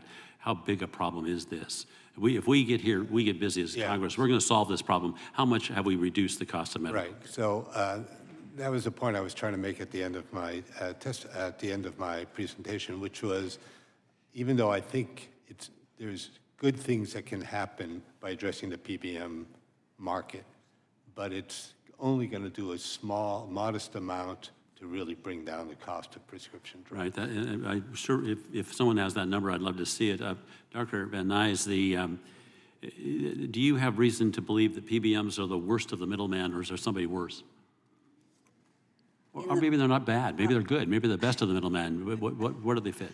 I don't think I have a way to rank order them. I will say to your question about, you know, sort of how much PBMs are costing the system, keep in mind that the 3 largest ones are vertically integrated with health plans and pharmacies and so on. And because of that vertical integration, they can shift revenues and profits into other sectors. So just because what we're reporting as the PBM share, it doesn't necessarily mean that that's the whole. Right. You've shifted to the entire supply chain, and what we're selecting just one part of it. Are you saying that we should change our focus to that entire vertically integrated thing? I think in the case of a vertically integrated company, yes. Yes, Dr. Frank. Yeah, I think that one of the important things that maybe we haven't brought out as much is that a lot of these issues are now insurance issues and not PBM issues. Because in fact, as we said, they're all, most of them, 70% of Americans are in vertically integrated plans that have a PBM and insurance policy. And a lot of the things that are going on are driven by the dynamics of the insurance market as much as the PBM per se. Right. Thank you all very much. Yield back. Gentleman yields back. I now recognize the gentlelady from Pennsylvania for 5 minutes. Thank you, Mr. Chairman, and thank you to our witnesses. I mean, it's always interesting trying to find the particular antitrust angle that we can bring to some of these issues that really cut across a broad swath of our country. I mean, we know our healthcare system is becoming defined by concentration and a lack of competition, whether we're talking about insurers, providers, drug manufacturers, PBMs, or all the middlemen throughout the system. And we see the impact of decades of mergers and acquisitions, the rise of private equity in our healthcare system, which is causing particular problems and lacks antitrust enforcement. I'm kind of interested in this suggestion we use. What was it, Robinson-Patman? Was that, no, yes, that was your suggestion. We'll get to that in a minute. But so we see that Americans don't have many choices usually among which insurers to pick or providers to see or PBMs to use or even pharmacies to go to. So that drives the result that Americans pay more for prescription drugs and healthcare generally than nearly every other advanced economy. You know, we also see that conglomerates own the pharmacy networks, as you've suggested, and when we look at this whole picture and incredibly the thicket of interrelating operations here, we see why the patient often loses out in the fight between the pharmaceutical companies, the insurers, and the PBMs over who has to pay what. I'm encouraged by this bipartisan work by our colleagues here and other committees to produce legislation to promote transparency and rein in some of this sector's worst practices. And I would be pleased to see this committee advance serious legislation to combat these problems. I am concerned about the counterproductive attempts we're seeing by the House majority to repeal provisions in the Inflation Reduction Act that have been lowering drug prices for seniors and saving taxpayer dollars. That bill allowed, as you know, Medicare for the first time ever to negotiate directly with drug manufacturers to lower and cap the prices that seniors pay. And my senior constituents are really concerned about the prospect that we might see the significant progress we've made there rolled back somehow. So don't want to see that. But I did want to pick up on a couple of the issues that Mr. Benz raised and also some of the issues raised by our witnesses. Dr. Losasso, what was your suggestion with respect to enforcement? I think it was of Robinson-Patman. How would that address the issues we're talking about today? Well, I guess I should point out, first of all, that I'm not a legal scholar, nor do I claim to be, but my better informed colleagues tell me that the reason behind the somewhat clumsy rebate mechanism is because of restrictions in Robinson-Patman around price discrimination policy. So that's probably the extent of my understanding of Robinson-Patman Act. Okay, so more research for us. Indeed. Okay. Dr. Mattingly, you noted that the concessions that PBMs get from pharmacies are contributing to consolidation of pharmacies, essentially squeezing the independents out of the market. What could Congress do to remedy this? When we're evaluating legislation, especially things like national average drug acquisition cost or cost plus type pricing, because I know those kind of things have been thrown out there. When we're talking about what the cost of the drug should be and the cost of the dispensing fee, we need to really understand what is the value of the service that the pharmacist is providing. When I was a pharmacist, I guess I'm still a pharmacist, but I was a real pharmacist before, I wasn't incentivized to tell the patient not to take a drug. Right? Like my revenue is based on you filling a prescription. If I say, you know, we talk and we figure out your history and it's like, hey, maybe you shouldn't take this medication, I get zero revenue.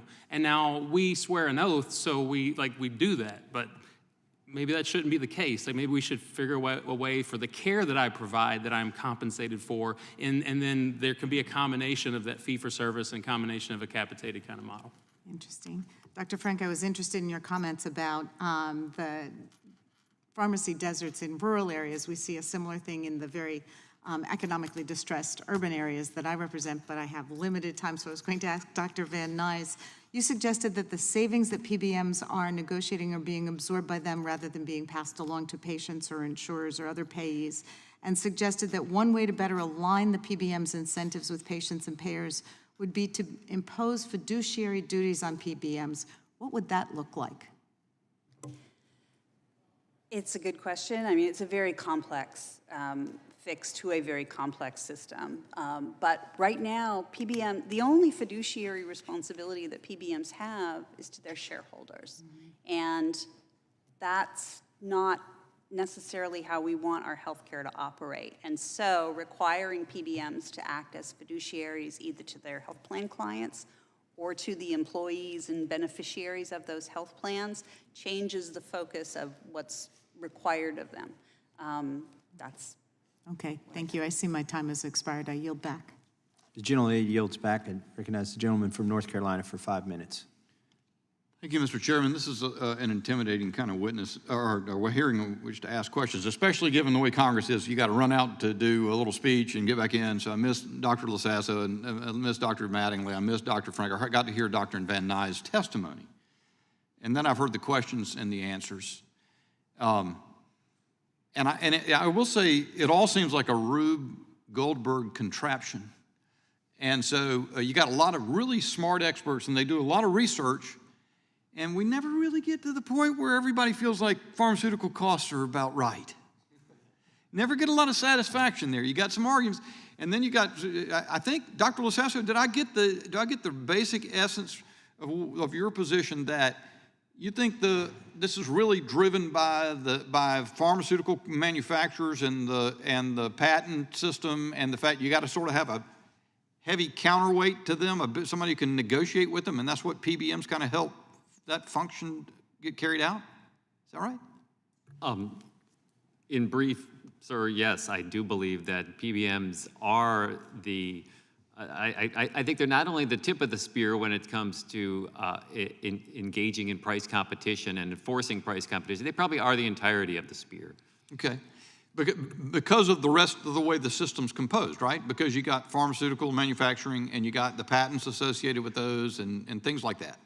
And you got all the consolidation in the healthcare industry through payors and all those kinds of things. In my view, they're the only entity that really has an incentive to try to pass along savings because what they're ultimately selling is insurance, right? And the lower the premium, the better. If you can bring down the premium, then you get more business. So do I understand then, and I think even Dr. Van Nuys, again, I heard your testimony. So all of you believe that PBMs play an important role and they're on balance, they're a net plus. Is that correct? Anybody differ from that point of view? I mean, Dr. Van Nuys, what I heard you say specifically in your testimony, if you will, you told us about a lot of things that are problematic, but you also, I thought there was a premise in there that they're really important, they provide important benefits. Did I get that correct?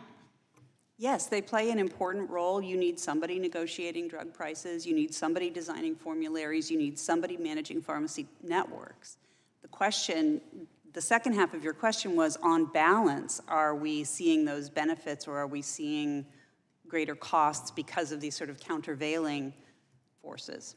The gentleman from Georgia, Mr. Johnson, said something that probably came out in one of your testimony, that 90% of the drugs are generics. Is that correct? And so I'm sort of left surprised by that. If the pharmaceutical manufacturers and the monopoly they're provided, and I'm aware of the games they play in terms of trying to preserve patent for longer periods of time and reformulate and so forth, and there's a lot of scam in there maybe.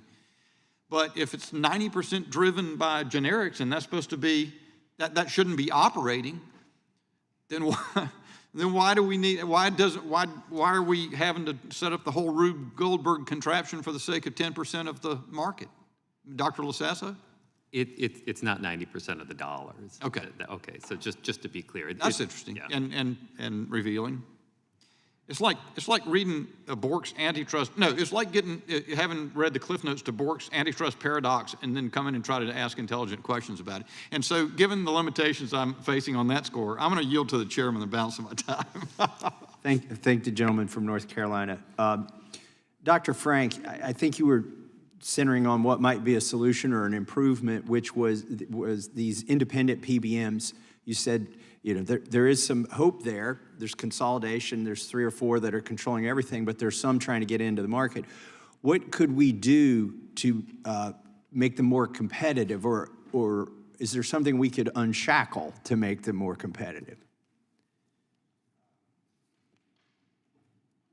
I think that's a really important question. I think it's one that I've been thinking about a lot. I don't have a great answer.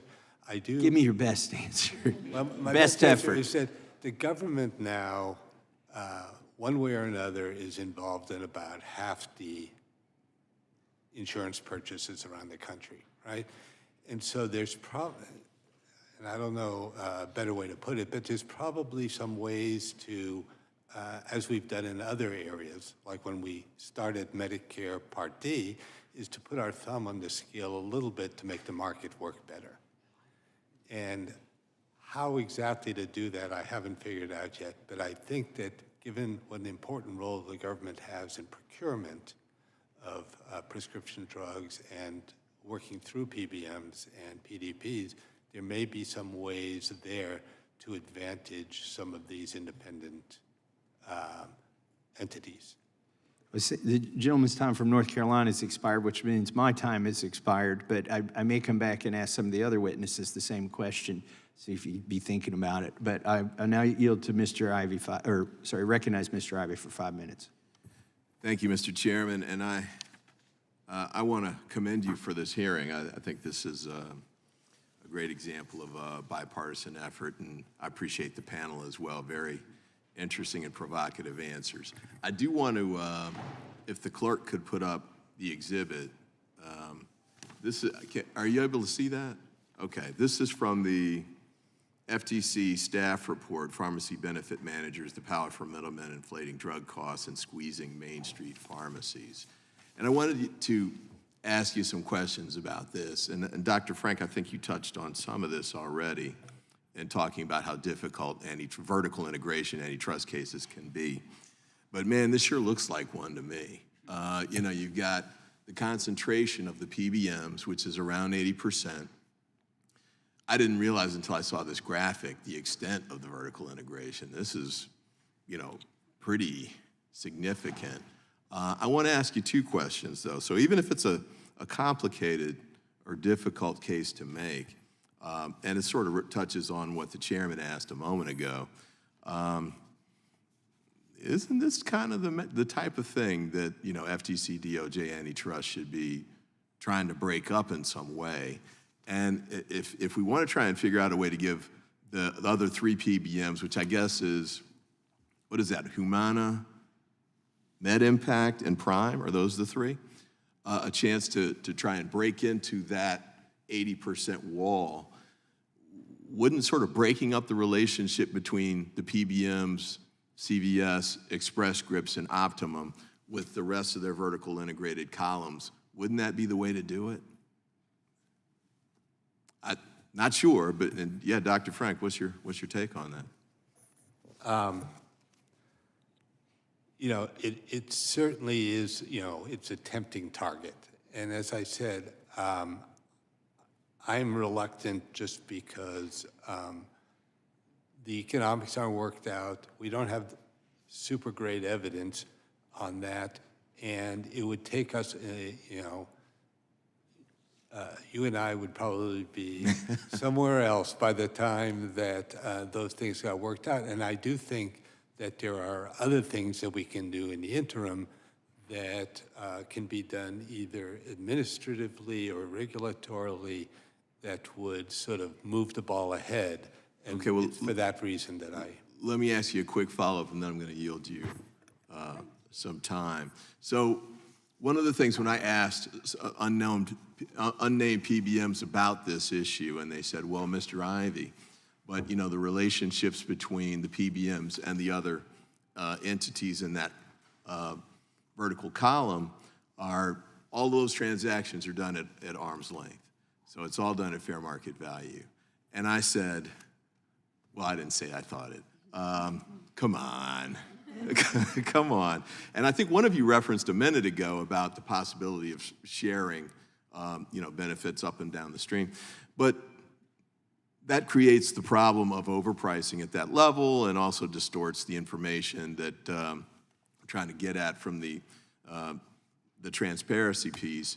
And I can't think of another way to address it, but I do want to yield the balance of my time to the gentlelady from North Carolina.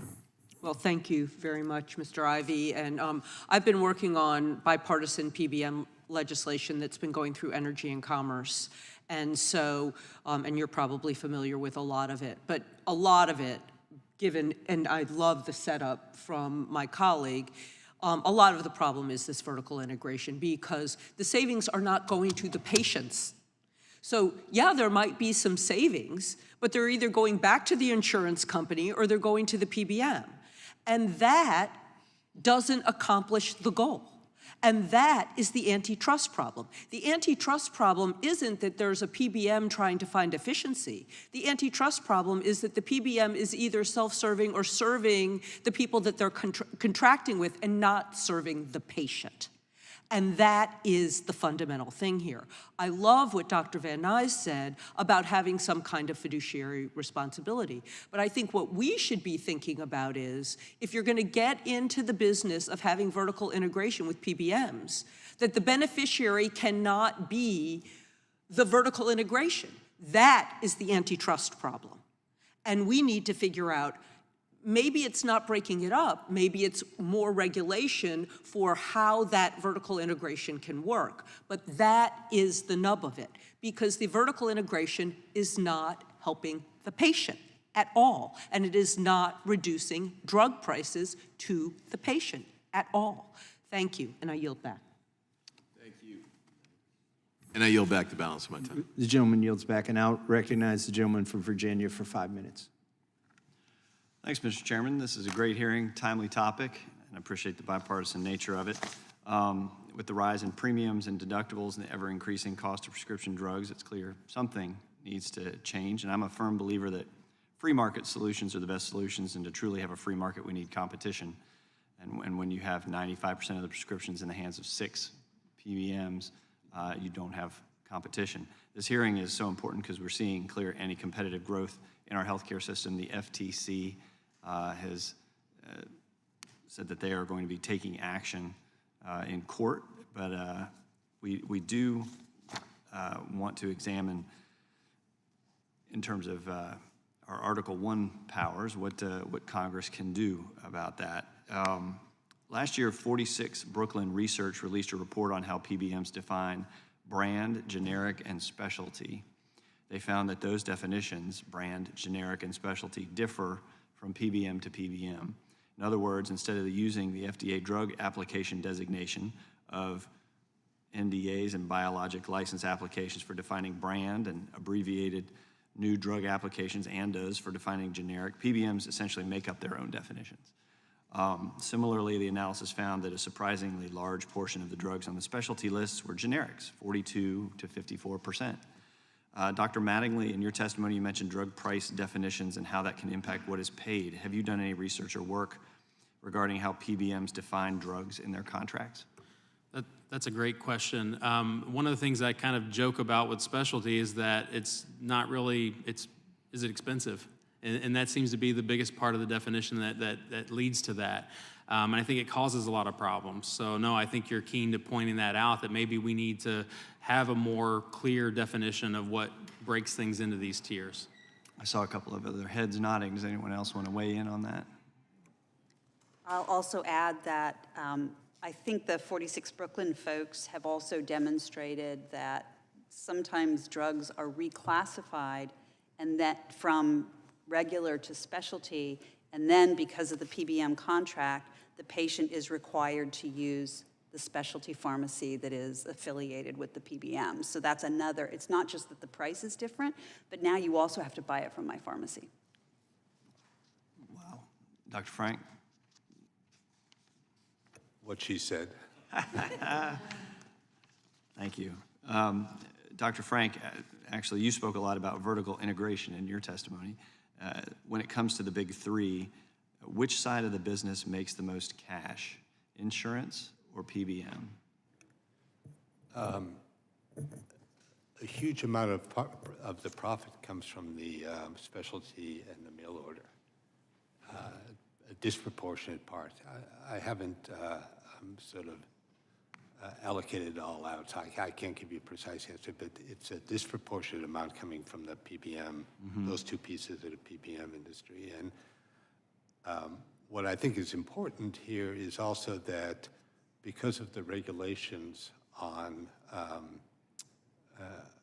medical loss ratios in the health insurance side of things, it's very convenient for the PBMs to overcharge the insurers in order to avoid regulation, because the revenues still go back to the parent company and so do the profits, but they're out of the reach of the regulators.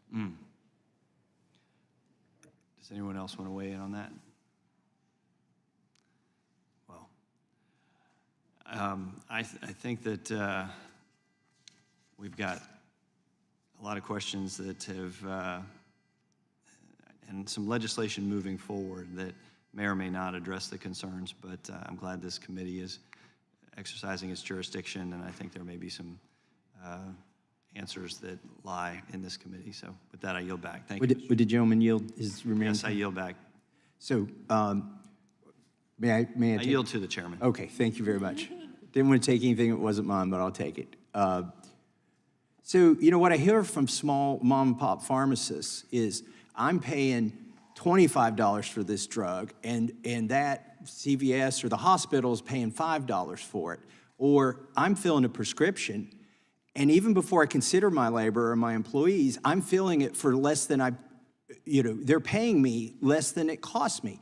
What scale would they have to operate at to make money if they are paying more for the drug than they're getting reimbursed? Like, is there any scale that works, Dr. Van Nuys? Well, no, what you've laid out, there's no scale. You don't make it up on volume. But it is true that if you are larger, you can get better pricing from a wholesaler. But that doesn't speak, it's not saying that the employees are not working as hard at the small pharmacy, or that I mean, there's no scale at which, when you're paying more than you're getting for the drug, there's no scale at which that works. So there's something, I think, wrong there in the pricing. Maybe these small pharmacies are twice as efficient. Maybe the employees are more motivated, but it's a scale thing, and I think that's a problem. Let's see, I recognize the gentlelady from Vermont now for 5 minutes. Thank you, Mr. Chair. I represent Vermont, and it is a very rural state, and we are a collection of small, tight-knit communities, and in many towns and villages, there are small businesses like independent pharmacies that are often the bedrock of communities. I can tell you, I had the same independent pharmacy for 20 years. It closed recently. And I can tell you, there were times when I went into my independent pharmacist, and if things had gone haywire with my insurance, Frank would literally say to me, I know you've been my person for 20 years.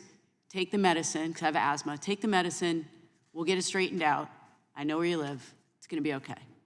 They recently closed after decades of serving my community. They're not the only one. And I'm very concerned, and Mr. Benz talked about this in Oregon as well, that we do see independent pharmacies closing. And it is a very serious concern, not just because of the level of care that you get from these pharmacies, but also in a rural state, you've got to drive then farther to get that, prescription or to get that counsel. And we have an aging population, and you can just imagine, and it's snowy, and it's icy, and it's dirt roads. And so it does materially affect us when these independent pharmacies close.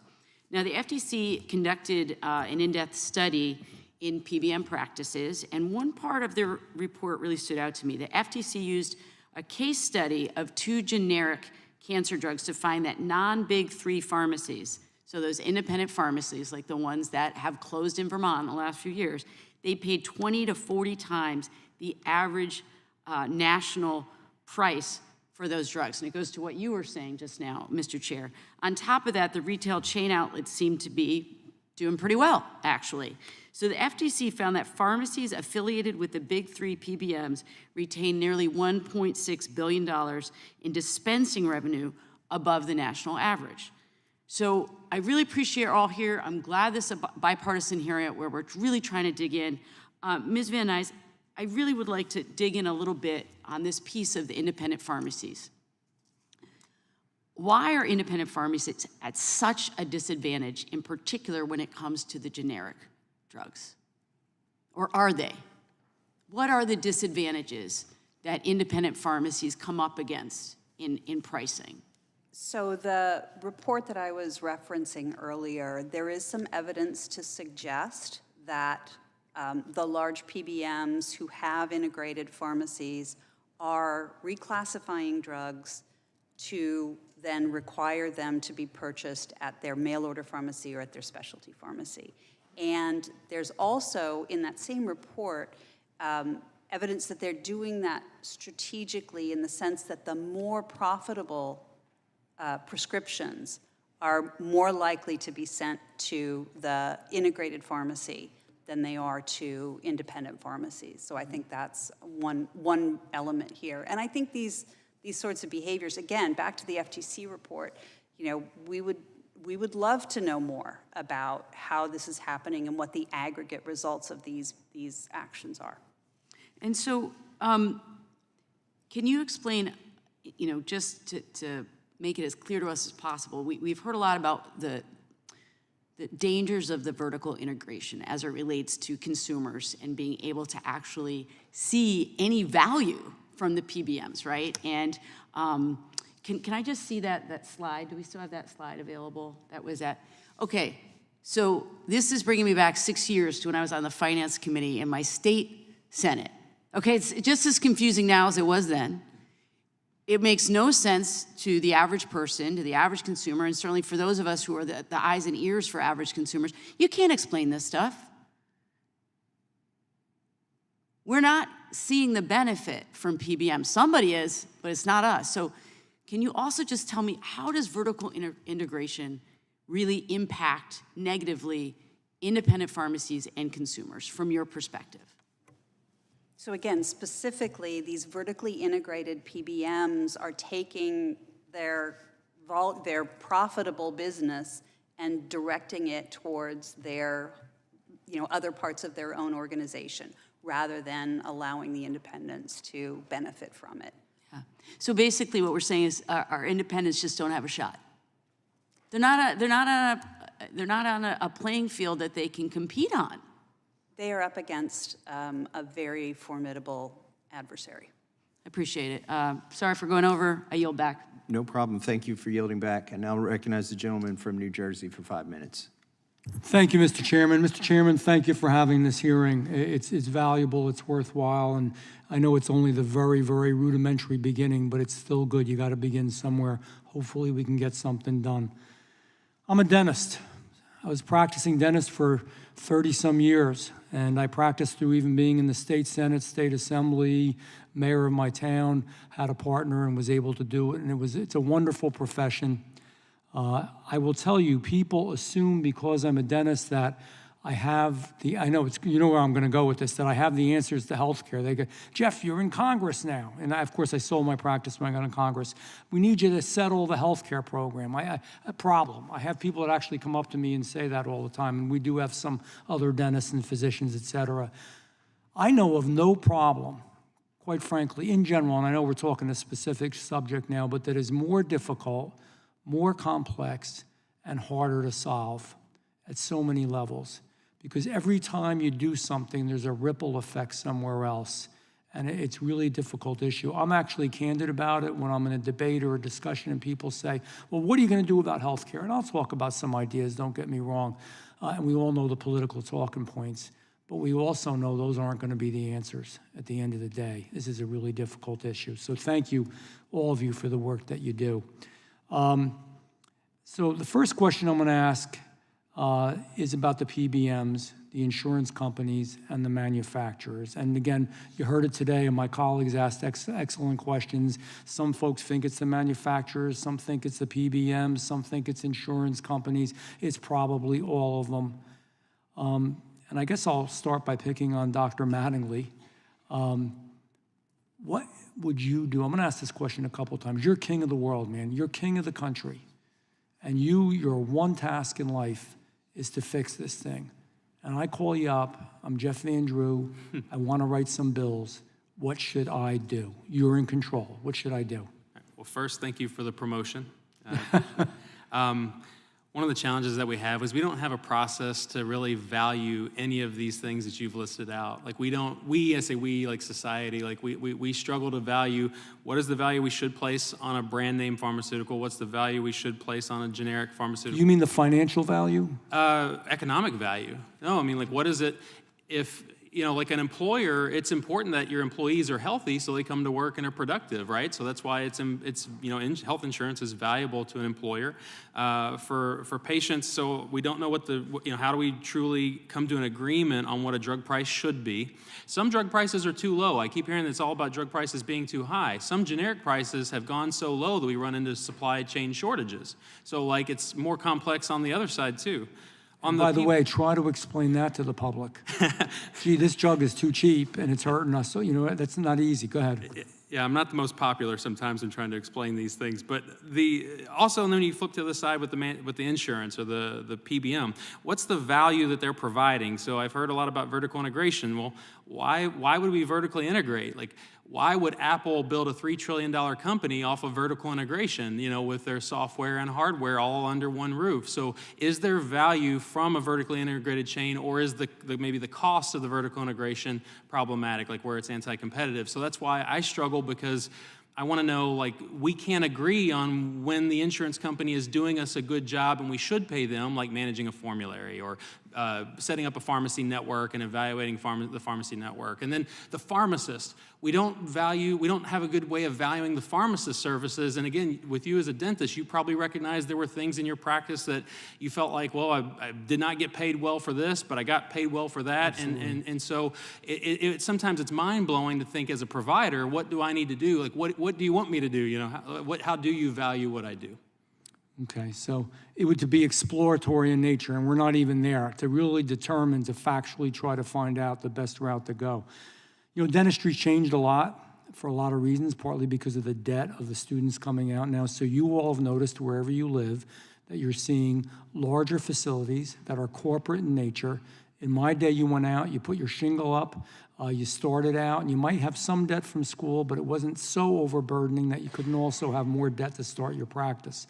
And the same thing, and I want to associate my remarks with the remarks of my friend on the other side of the aisle from Vermont. I'm in New Jersey, admittedly the more rural part of New Jersey, down the southern half of the state. But nevertheless, people do, and I don't know what the answer to this is at all. Nobody does. We miss the independent pharmacy.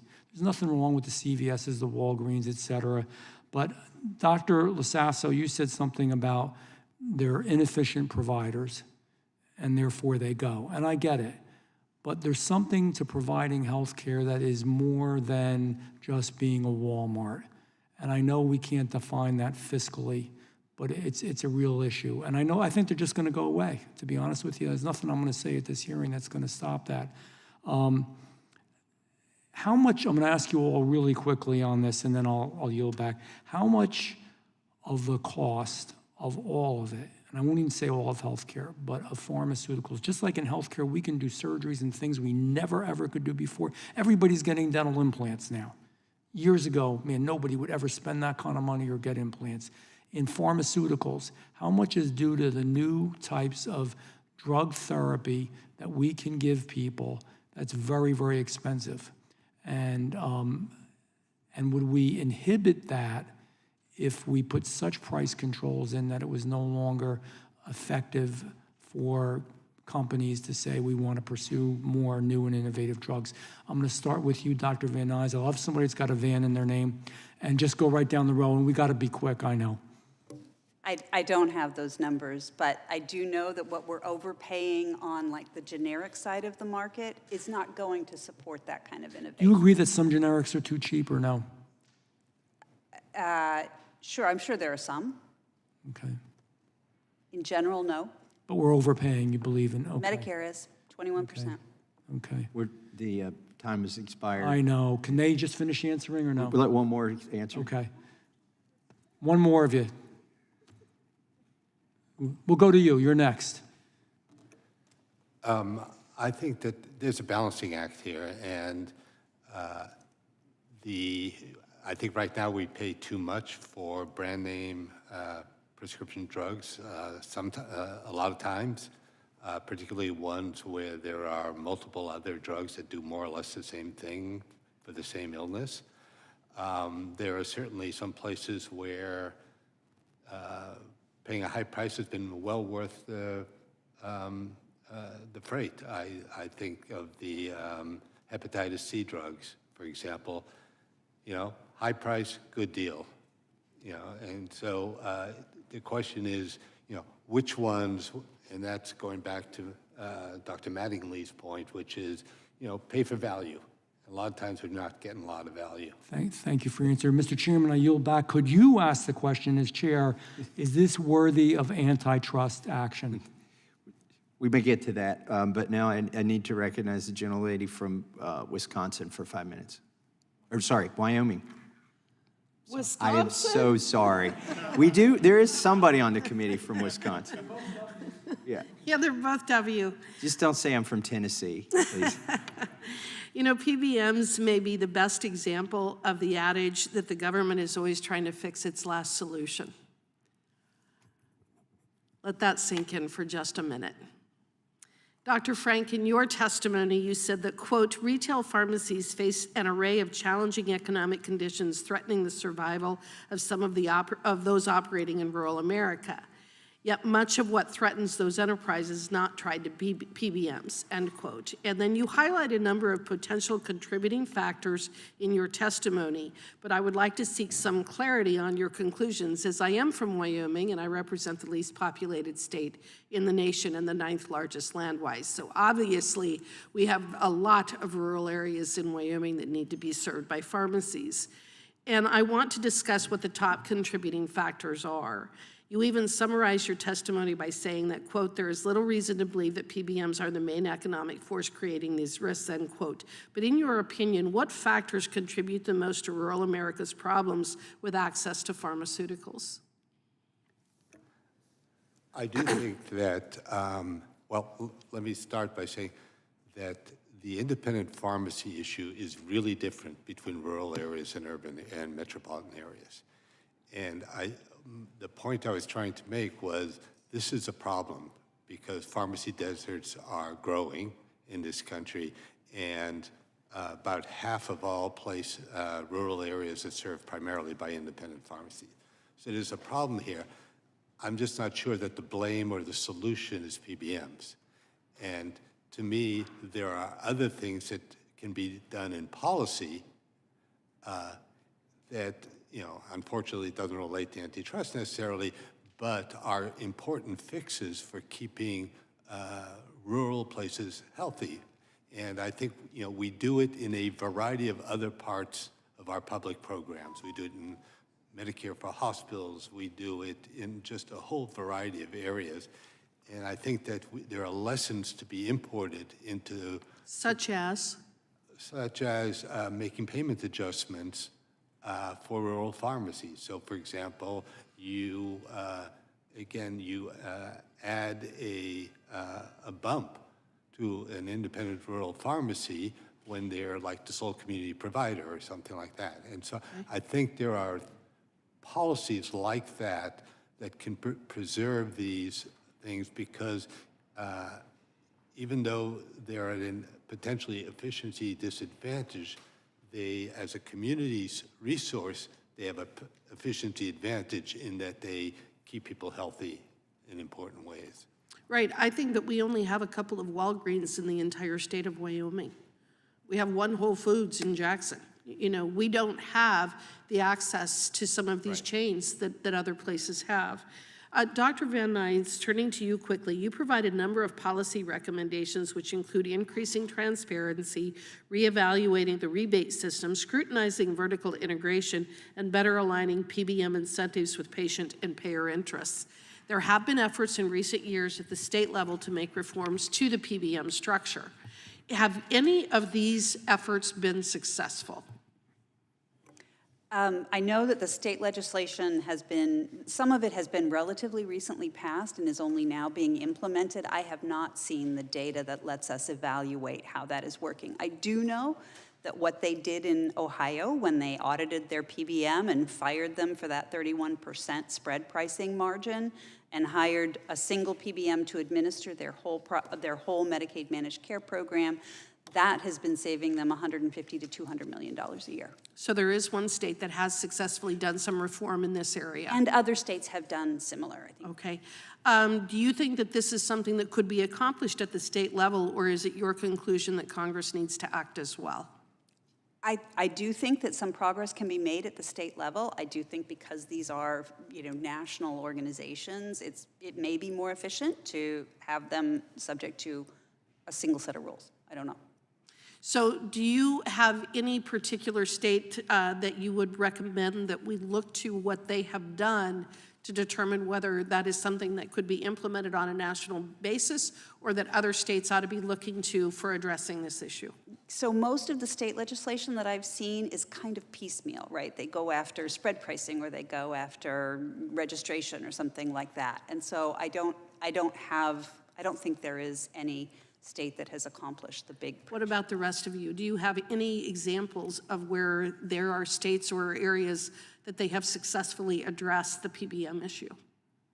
Well, I can speak to at least one situation that I studied that is probably more an example of what not to do, and that was the comparison of Michigan and Illinois, where Michigan thought that it could carve out specialty and specifically carve out those aforementioned curative therapies for Hep C, Sovaldi, and so forth, back in 2012.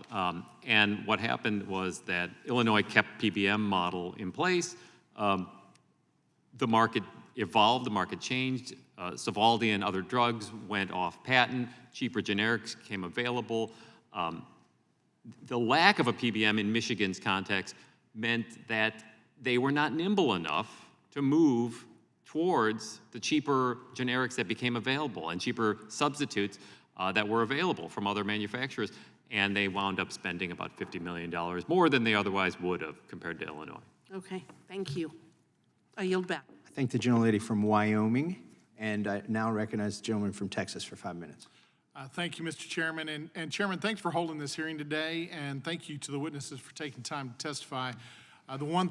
One of the really great things I like about this hearing is I feel like we're hearing a very balanced testimony on both sides of this issue. It's very complicated, so thank you for truly an informative gathering opportunity today for those of us that are still forming our opinions about the PBM issue and what we need to do legislatively, if anything, to fix the rising costs for drugs for Americans today. Mr. Chairman, I'd ask unanimous consent to introduce the dissenting statement of Commissioner Melissa Holyoke in the matter of the Pharmacy Benefit Manager's Report, July 9th, 2024. Without objection. All right. I want to play devil's advocate for a couple of you here today on some of the things you've talked about. Dr. Lasasso, if I got that correct, I want to come to you and ask you first. So Dr. Frank just a second ago mentioned about pharmacy deserts. And I'm in a very rural area, just like Ms. Hageman is. I represent Northeast Texas, 17 counties, larger than the state of New Jersey. The entire state of New Jersey, yeah, so I know, you can fact check that if you'd like to, but the point is, I've got some counties that don't even have a pharmacy at all in my counties, in my district, so there is pharmacy desert there. As a county judge before I came here, I actually saw the benefit of pharmacy benefit managers. I hired one in our county that came in and said, hey, here's what you can do in your self-insured plan to replace the higher cost drugs with more generics. We saved a lot of money for our employees. We kept the benefit to their health high in the process. But then as I visited with my independent pharmacies around the district in particular, I found that they were struggling because of really the vertical integration issue of the PBM. So I don't think that this is a widespread, all PBMs are bad situation. It's just, there's some unintended consequences here that I think are devastating to rural communities in particular. And so I want to go back to you, Mr. Lasasso, and ask, there was a proposed fix over here by Dr. Frank. He said payment adjustments for rural pharmacies. What do you think about that? Well, it's certainly a very interesting and potentially beneficial solution to the problem that's been brought up. I would never contradict Dr. Frank. So it will probably be gamed like all of these types of adjustments and set-asides and add-ons invariably result in. But again, if they, like, you actually you gave a great example there. You were in a situation where you wanted to save some money, you brought into PBM, they were aggressive, they gave you the savings you wanted. So, you got what you wanted. However, then you realized that there were these, what you viewed as spillover effects that impacted the pharmacist, the local pharmacies. And so, Right, I wonder if you could have it both ways. Yeah, and I don't know, because I know the pendulum swings, and the reason I'm concerned about it is because in some circumstances, you mentioned about the inefficiencies of smaller pharmacies, and if they can't basically live up to a certain quantity of drugs that they're going to actually dispense, and maybe they can't be part of the PBM network. Well, that becomes problematic because now my people in East Texas don't have access to that because there's not a large enough population base in certain areas to have a CVS or a Walgreens, and so now they're not taking their drugs, they're not following up the way they should, and now they have bigger, worse outcomes, health outcomes, that we're all going to have to pay for, and we don't want to have to do that. So there is a real benefit to having the smaller independent pharmacies in all of these markets, and we're seeing them disappear. We're also seeing a lot of our consumers driven to pharmacies they don't want to necessarily have.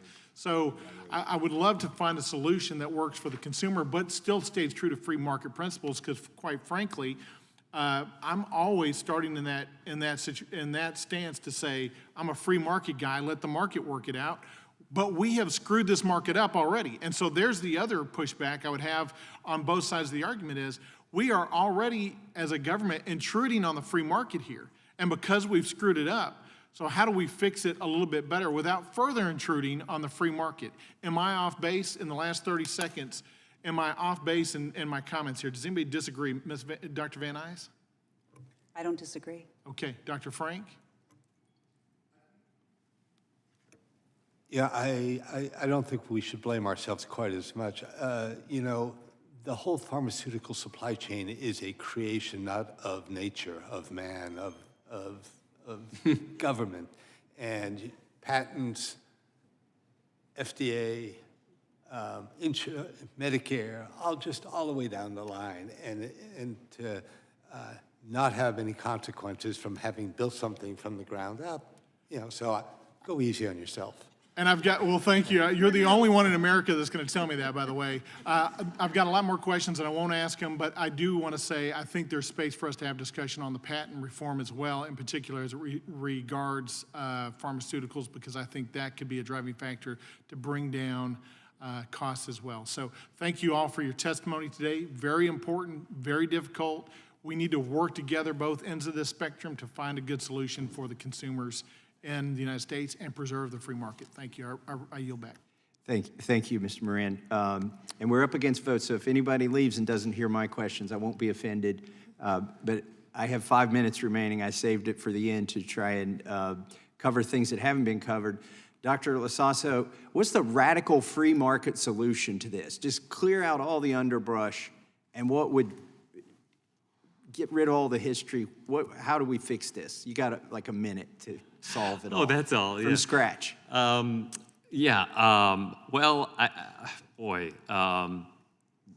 geez. I mean, if we're just in the PB, I mean, I guess I was told you were a free market guy. Right. So of course the original sin was allowing for no tax on employer-sponsored health insurance benefits. So that weakens. I agree with you there. That weakens the incentives that the payers have to even really think about and push back. Because a lot of what we talked about here today that I think troubles me is that we tend to be ignoring the role of the payers. The payers are the ones sitting there looking at the proposals from multiple insurance, vertically integrated or not. They still have choice. If I don't like T-Mobile, I'll go to AT&T, right? So I can't really be ripped off that much, right? Even with the 80% that the three vertically integrated insurance chains. What if Apple owned AT&T? Sorry? What if Apple owned AT&T? That's my concern. That might be a better analogy. Well, yeah, but then I could still go back to T-Mobile. Okay. But with an Android. So, okay, I mean, I don't want to monopolize your time here, but if you want to just, scorched earth, yeah, get rid of the... The original sin was telling employers that they should provide this, and then giving them the government benefit to make that, and then not extending that same benefit to individuals who tried to go out and buy health care. So I agree with you on that. Dr. Frank, or maybe it was Dr. Mattingly, I don't know, one of you was asked about antitrust action, and it didn't seem like there was a clear-cut case here given the existing law. So I don't want to relitigate that question. I want to ask a question, is there one piece of law that we could pass? Since the existing law doesn't seem to be actionable or clearly actionable in this situation, is there a rule that we could pass that would fix this, the anti-competitive nature of it?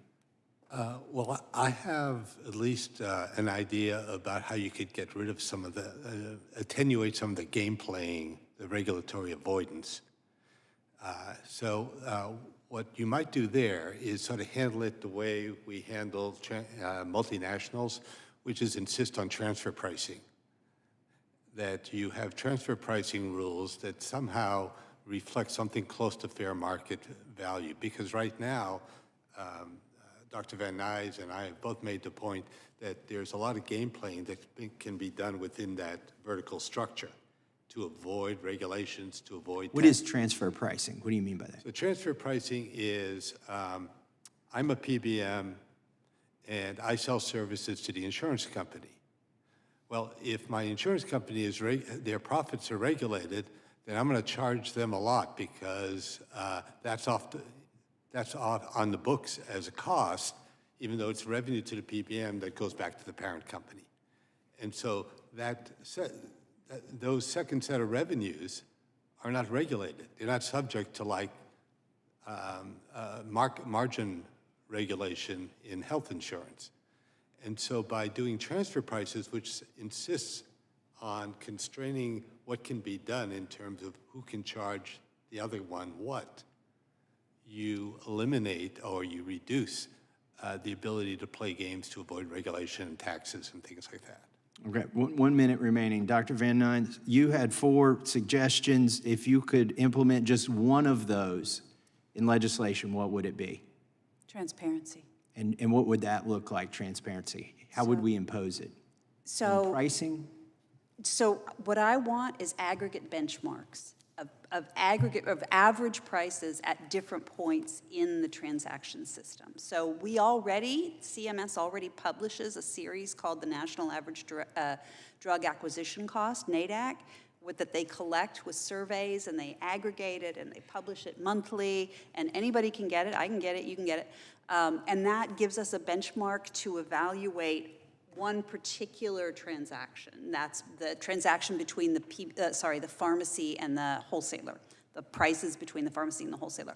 I want something like that at the different transactions in the chain. So I want to know what PBMs are charging health plans to settle a claim, what PBMs are paying pharmacies to settle a claim, what PBMs are negotiating with manufacturers. And I want an average benchmark like NADAC, high quality, net. What would you do with that information? Who would use it? Market participants would use it to understand whether the prices that they are being offered by whoever their counterparty is, the PBM, are fair, are reasonable, right? So any of those market participants could use that benchmark. They don't have anything like that now. All right, thank you very much. My time has expired, and that means we are done with the hearing. I appreciate the indulgence of my ranking member here. Do you want to say anything before we close? Just, Mr. Chairman, I want to thank you very much for handling this committee hearing in a nonpartisan way. I think America is much better off with the information we got today.